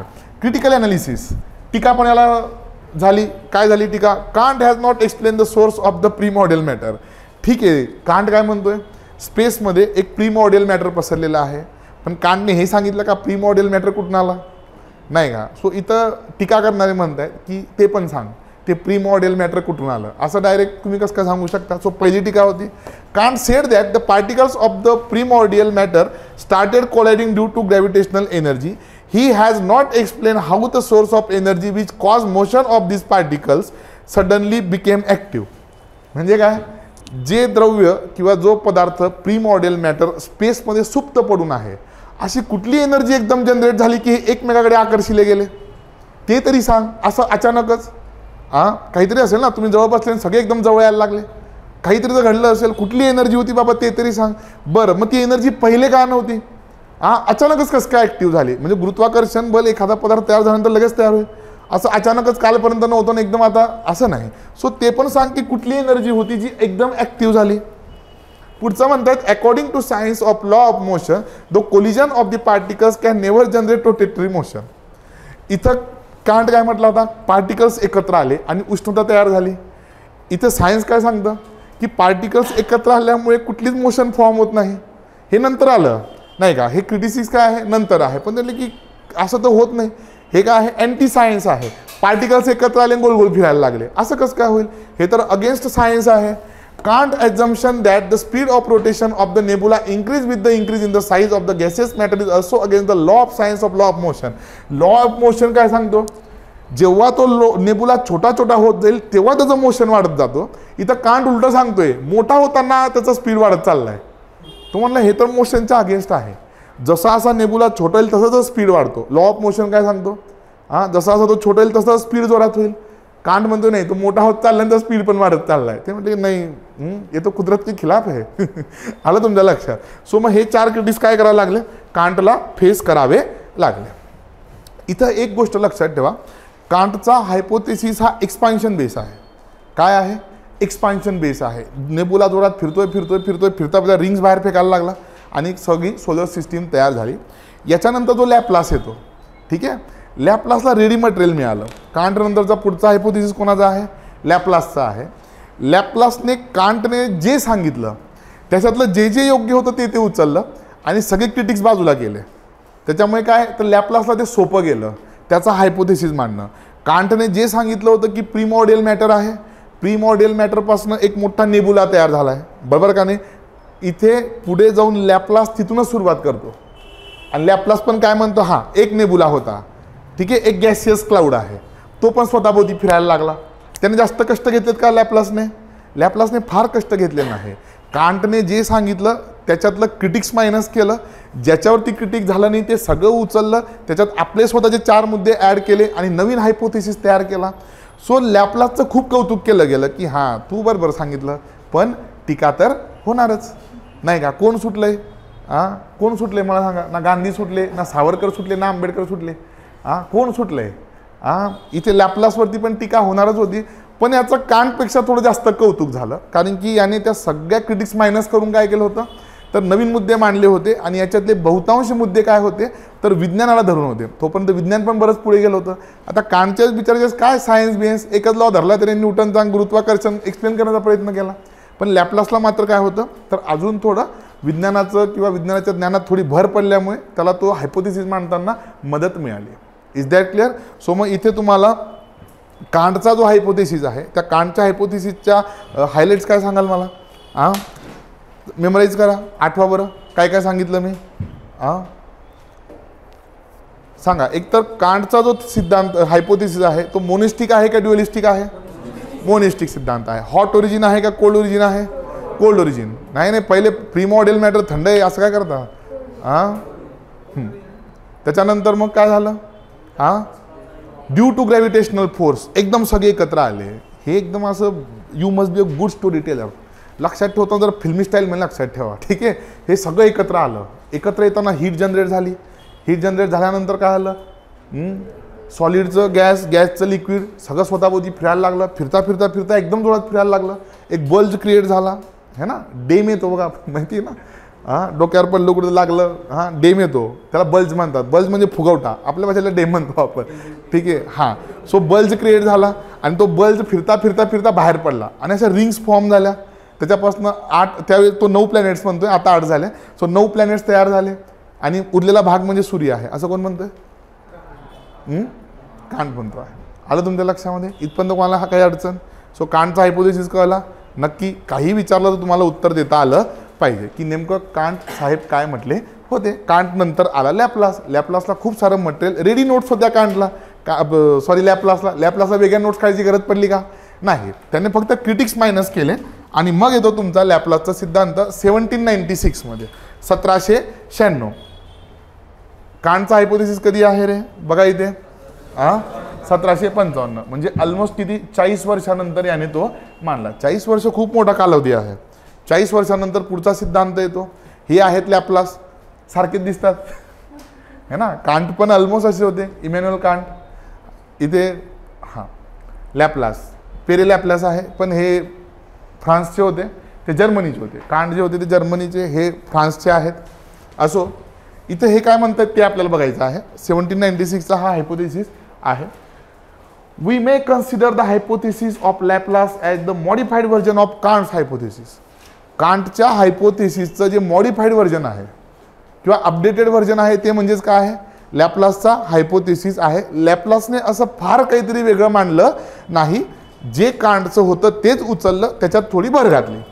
Pierre Laplace explain his concept about the origin of solar system and the earth in his book. त्याने एक पुस्तक लिहिलं. त्या पुस्तकामध्ये त्याने त्याची ही संकल्पना मांडली आणि पुस्तकाचं नाव होतं exposition of the world systems. 1796 मध्ये त्याचं हे पुस्तक आलं होतं. पुस्तकाचं नाव लक्षात ठेवा, exposition of the world systems. ठीक आहे. आता ह्या पुस्तकात तो काय म्हणतोय? आता बघा, हा आपण सुरुवात करताना नेबुलापासूनच करतोय. काय म्हणतोय? A huge and hot gaseous matter. हा म्हणत नाही प्रीमॉर्डियल मॅटर बिटर. डायरेक्ट सुरुवात कुठून? A huge and hot gaseous matter called nebula existed in the space which was continuously rotating on it's axis. सुरुवात साहेबांनी कुठून केली? रोटेटिंग नेबुलापासून केली. कष्ट नाही घेतले. इथं कांटने तरी कष्ट घेतले होते की ग्रॅव्हिटेशनल पूलमुळे एकत्र आले, त्याच्यानंतर मग फिरायला लागले, फिरता फिरता. इथं काहीच नाही. इथं म्हणतोय की ऑलरेडी काय आहे? एक एक्झिस्टिंग नेबुला आहे जो त्याच्या ॲक्सिसच्या भोवती गोल गोल गोल गोल फिरतो आहे.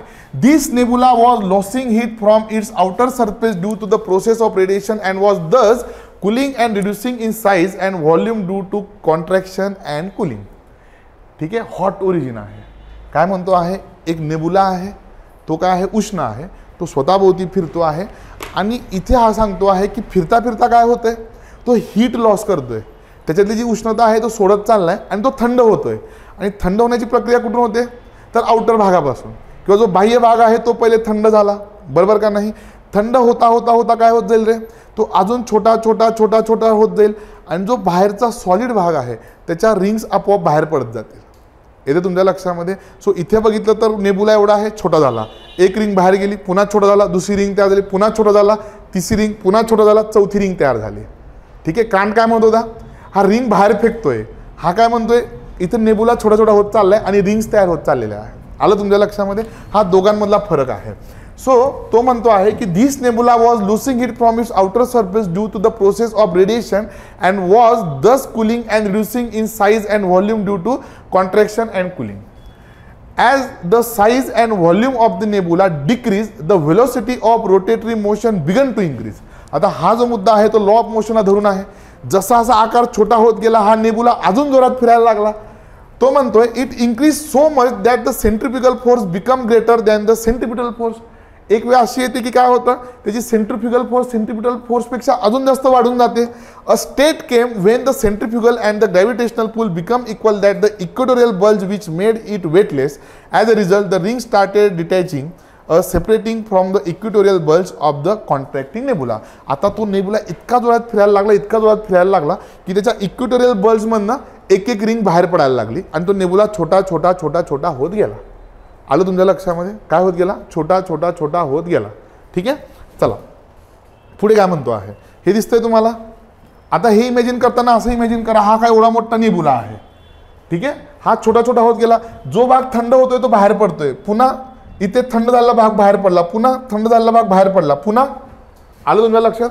आणि तो अजून जोरात फिरायला लागला. तो जसा छोटा होत चाललाय तो अजून जास्त जोरात फिरतो आहे. इथं लॅपलासने कांटने काय सांगितलं होतं, हा मोठा होतो आहे आणि मोठा होता जोरात फिरतो आहे. लॅपलास म्हणतो नाही, लॉ ऑफ मोशनच्या अगेन्स्ट आहे, हा छोटा होतो आहे आणि त्याच्यामुळे जोरात फिरतो आहे. म्हणून तिकडे कांटला काय करावं लागलं होतं, क्रिटिसिझम फेस करावं लागलं होतं. लॅपलासने इथं काय केलं, ते करेक्ट केलं. म्हणले दादा असं नाही, हे असं आहे. ठीक आहे, छोटा होताना हा अजून जास्त जोरात फिरतो आहे. पुढे बघा, this gaseous mass later cooled and form as the planets. त्याच्यानंतर हा जो गॅसियस मास आहे तो नंतर थंड झाला आणि त्याच्यापासून काय तयार झाले, तर प्लॅनेट्स तयार झाले. म्हणजे याला हे म्हणायचं आहे की सगळे प्लॅनेट्स पहिले काय होते, तर गॅसियस फॉर्ममध्ये होते. बरोबर का नाही. इवन याच्या हायपोथिसिसला पुढे खूप जास्त टाळ्या वाजवल्या गेल्या. म्हटले की बरोबर आहे भावा, अजून पण काय आहे, तर सगळ्या प्लॅनेटचा जो इंटरनल पार्ट आहे तो कसा आहे, उष्ण आहे. आउटर पार्ट मात्र थंड झालेला आहे. Even in case of earth आपण त्याचा अभ्यासतो की पृथ्वी आत अजून पण गरम आहे, बाहेरून ती थंड झाली आहे. इथले आपल्याला ते सांगतोय की काय झालं, थंड झालं आणि प्लॅनेट्स तयार झाले. The remaining part of nebula thus became the sun and the 9 rings became the planets. इथे कांट आणि लॅपलासचं म्हणणं एकच आहे. कांट पण म्हटलं होतं की उरलेला भाग सूर्य आहे, लॅपलास पण म्हणतोय की हा उरलेला भाग सूर्य आहे. ठीक आहे, फक्त कांटची थेरी एक्सपान्शनवरती बेस होती, याची थेरी काय आहे, तर कॉन्ट्रॅक्शनवरती बेस आहे. The satellites were also form by repetition of the aforesaid process. वरील सांगितल्याप्रमाणेच उपग्रहांची पण निर्मिती होत गेली. This hypothesis is of great importance. या हायपोथेसिसला प्रचंड इम्पॉर्टन्स आहे. का, ते पण म्हटले. The rings revolving around Saturn is an excellent example that support the Laplace hypothesis. आजही शनिग्रहाच्या भोवती ज्या कडा आहेत त्या काय करतात, लॅपलासच्या हायपोथेसिसला सपोर्ट करतात. लॅपलास तेच म्हटला होता का नाही. सो शनीच्या भोवती पण कडा आहे. मग लॅपलासचं म्हणणं या केसमध्ये काय ठरतं, खरं ठरतं. पुढचं, besides this there are many nebulas existing in the universe which support this view. ठीक आहे, याच्या व्यतिरिक्त युनिवर्समध्ये अजून खूप सारे नेबुला आहे, जसं की इथे लॅपलास म्हणतो आहे. म्हणून लॅपलासचं म्हणणं बरोबर आहे. When the diameter of the revolving mass reduces its speed rotation increases. Law of motion सांगतो की जेव्हा डायमीटर छोटा होत जाईल, रोटेशनचा स्पीड पण काय होत जाईल, वाढत जाईल. सिंपल आहे. सो इथे 3 गोष्टी आणि अशा सांगितल्या की सगळ्यांनी याचं कौतुक केलं की एकच नंबर बरोबर आहे. This view of Laplace is in accordance with the laws of motion science. The presence of the same kind of elements in the formation of planets also proves his views right. आता दोन्ही theories मधलं किंवा hypothesis मधलं एक साम्य आहे. या दोन्ही हायपोथेसिस काय सांगताय, जर का एकच नेबुला आहे, या एकाच नेबुलापासून सगळं तयार होतं आहे, तर मग पृथ्वीवरचे रॉक्स अँड मिनरल्स हे इतर सगळ्या ग्रहांवरच्या रॉक्स अँड मिनरल्स सारखेच असले पाहिजे. असं तर होणार नाही ना की बाबा पृथ्वी वेगळ्या घटकांपासून बनली आणि तिकडे शनी किंवा इतर ग्रह. आलं तुम्हाला. सो एकाच मॅटरपासून सगळे ग्रह तयार झालेले आहे. सो या वाक्याला किंवा हा जो त्याचा पुरावा होता, पुरावा नाही म्हणणार याला, हे जे मत होतं हे पण काय आहे, तर खरं आहे. According to Laplace all planets have been form due to cooling of the gaseous mass. लॅपलासनुसार सगळे ग्रह कशामुळे तयार झाले, मग थंड होण्याच्या प्रक्रियेतून तयार झाले. The upper layer of this gaseous mass become solid but the inner part is still in liquid state. त्याच्यामुळे सगळ्या प्लॅनेटचा काय आहे, आउटर पार्ट जो आहे तो कूल डाऊन झाला आहे, पण इंटरनल पार्ट अजून पण कसा आहे, तर गरमच आहे किंवा उष्ण आहे. The liquid lava erupting from the volcanoes supports his hypothesis. आपल्या पृथ्वीवरती किंवा वेगवेगळ्या ग्रहांवरती जे ज्वालामुखीचे उद्रेक होतात ते काय आहेत, याचे पुरावे आहेत की अंतर्गत भाग हा अजूनही उष्ण आहे. It is for this reason that this hypothesis commended respect for more than 50 years. 50 वर्षापेक्षा जास्त याला काय मिळालं तर हे मिळालं, मान मिळाला की खरंच तू एकदम छान सांगितलं. But as there are two sides of a coin, प्रत्येक नाण्याच्या दोन बाजू आहेत. This hypothesis also has its demerits. टीका तर होणारच. ठीक आहे, चला मग काय काय टीका झाली. ज्या टीका तिथे कांटवरती झाल्या होत्या सुरुवातीला की नेबुला कुठून आला, मग गॅसियस मॅटर कुठून आला ते सांग, इथे यांनी ते सांगण्याचा प्रयत्न केला आहे का. इथे उलट यांनी थेरीची सुरुवातच कुठून केली, थेरीची सुरुवातच केली यांनी कशापासून, गॅसियस नेबुला गोल गोल फिरतोय. कांटने तरी प्रयत्न केला, ग्रॅव्हिटेशनल पूल एकत्र आला, हे प्रयत्न नाही. Laplace assumed that there existed a hot rotating nebula in the space, but he did not explain the source of origin of nebula and the source from where it received heat and rotation. कांटने direct readymade nebula घेतला. कांटने कुठून आला, काय आला, energy कशी create झाली, इथे लॅपलासने पण तो सोर्सेस सांगितलेले नाही. सगळ्यात पहिला criticism, Laplace didn't explain why only 9 rings came out from the irregular ring detach from the nebula and why not more or less rings. इथे लॅपलासला हे नाही सांगता आलं की 9च रिंग का, जास्त का नाही किंवा कमी नाही, 9च रिंग का फॉर्म झाल्या. If the planets have been formed from the rotating nebula, then the part of the nebula, that is sun, should rotate at the highest speed due to decrease in size, but it is not so. जर का सूर्य हा remaining part असेल तर तो एकदम जोरात फिरला पाहिजे, पण तो तितक्या जोरात फिरताना दिसत नाहीये as compare to other planets. तो इतक्या जोरात फिरायला पाहिजे होता, इतक्या जोरात फिरायला पाहिजे की त्याच्यातनं पार फ्लेम्स बाहेर पडायला पाहिजे होत्या, पण तसं होताना दिसत नाहीये, नाही का. पुढचं बघा,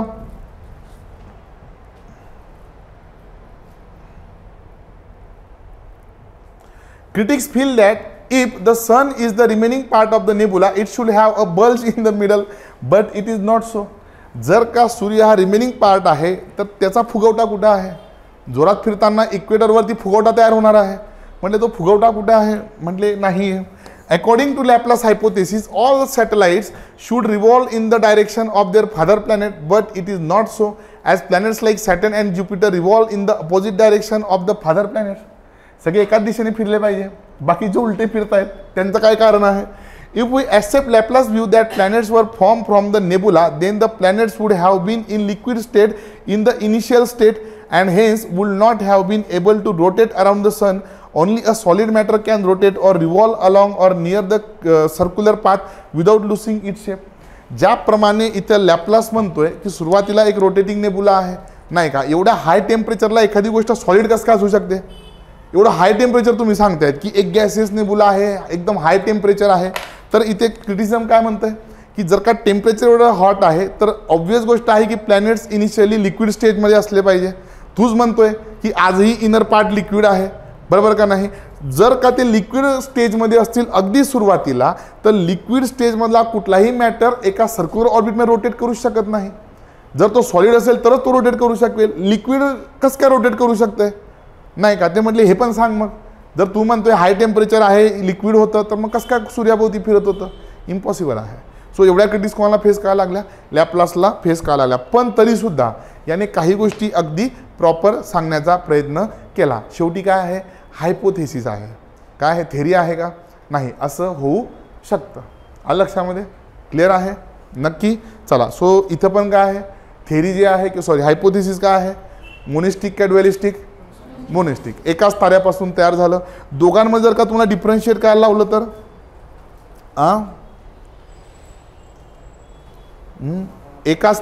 जर का दोघांमध्ये डिफरन्शिएट करायला लावलं तर फरक स्पष्ट करा, दोघांमध्ये काय डिफरन्स आहे.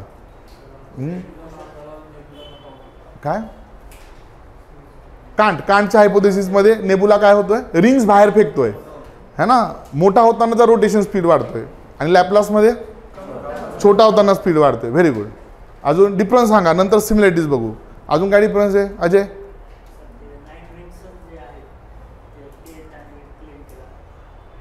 कोणी क्रिटिक्स नको सांगू रे, डिफरन्स काय दोघांमधला, ते क्रिटिक्स झालं. हां, तिकडे कोल्ड आहे, इकडे हॉट ओरिजिन आहे. अजून हां, कांटने प्रीमॉर्डियल मॅटर सांगितलं आहे. इथं हायपोथेसिसमध्ये लॅपलासचं असं काहीच नाही आहे. तो डायरेक्ट नेबुला कन्सिडर करतोय रेडीमेड. कांट म्हणतो जसं नेबुला फिरतो तसं तो रिंग बाहेर काढत होता आणि लॅपलास म्हणतो जसं नेबुला शांत होत गेला आणि थंड होत गेला. हां, बरोबर आहे की. तसा तो रिंग बाहेर सोडत गेला. Very good. अजून त्याने कोणी? मी चैतन्याने सांगितलंय. नाव घे की लॅपलास. हां हां, लॅपलासने काय सांगितलं? हां, सॉलिड सांगितलं. बरं, अजून तू रे विनायक? हे विनायका, तू सर्वज्ञानी आहेस. हां, या सगळ्यांना मार्गदर्शन कर. हां, नाव तर भारी ठेवलंय. हां, ज्ञानाची देवता आहे विनायक, आणि विनायक इथं बोलेल ना काही. हां, मग God of knowledge is Lord Ganpati ना. गणपती बुद्धिमत्तेची देवता आहे. मग तू किती अभ्यास केला पाहिजे.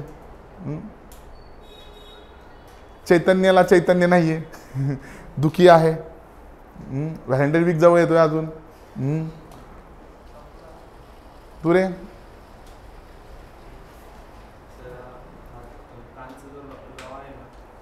लॉ हायपोथेसिस आहे.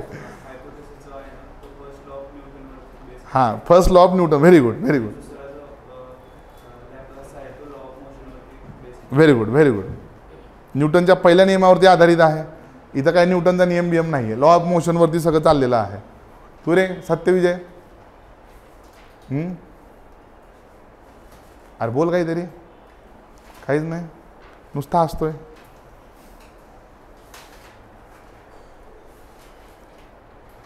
जयदीप कुठे गेला? जयदीप, हां, काय फरक आहे दोघांमधला? बरं, सिमिलरिटी सांग, साम्य सांग. दोघांमध्ये काय साम्य? जयदीप? मला असं करत.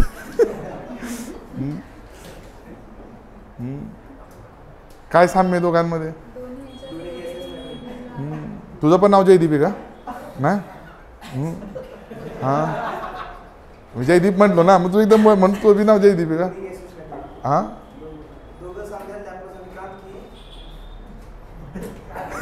व्हॉट इज दिस? ऑनलाईनचे विद्यार्थी तुम्ही पण सांगा. Velocity of rotation. हां, ऑनलाईनचे विद्यार्थी तुम्ही पण सांगा. बरं, दोघंही गॅसेस नेबुलावरतीच अडकलेले आहेत. दोघांनी पण गॅसेस नेबुला कन्सिडर केला. शेवटी निहाल सगळं सांगून झालंय. हां, दोन्ही एक तारा सिद्धांत आहे. दोन्ही काय आहे? मोनिस्टिक थेरीज आहे. फिरोजा सांग काहीतरी. व्यवस्थित चाललंय सगळं? चाललंय. हां, पुढे तुमचं काय नाव? काय तुमचं? हां हां, सांगा काय फरक, सिमिलरिटी सांगा दोघांमधल्या. तुम्ही पुढे. हां, नवीन आलेले आज सगळ्या चष्मेवाल्यांना विचारूया. जाऊ द्या, चष्मेवाले कोण कोण आहेत सांगा अजून. हां, काय झालं ते? नवीन काहीतरी सांग. दोघांमध्ये एक सिमिलरिटी आहे. एकाच मॅटरपासून सोलर सिस्टीम तयार झाली का नाही? अजून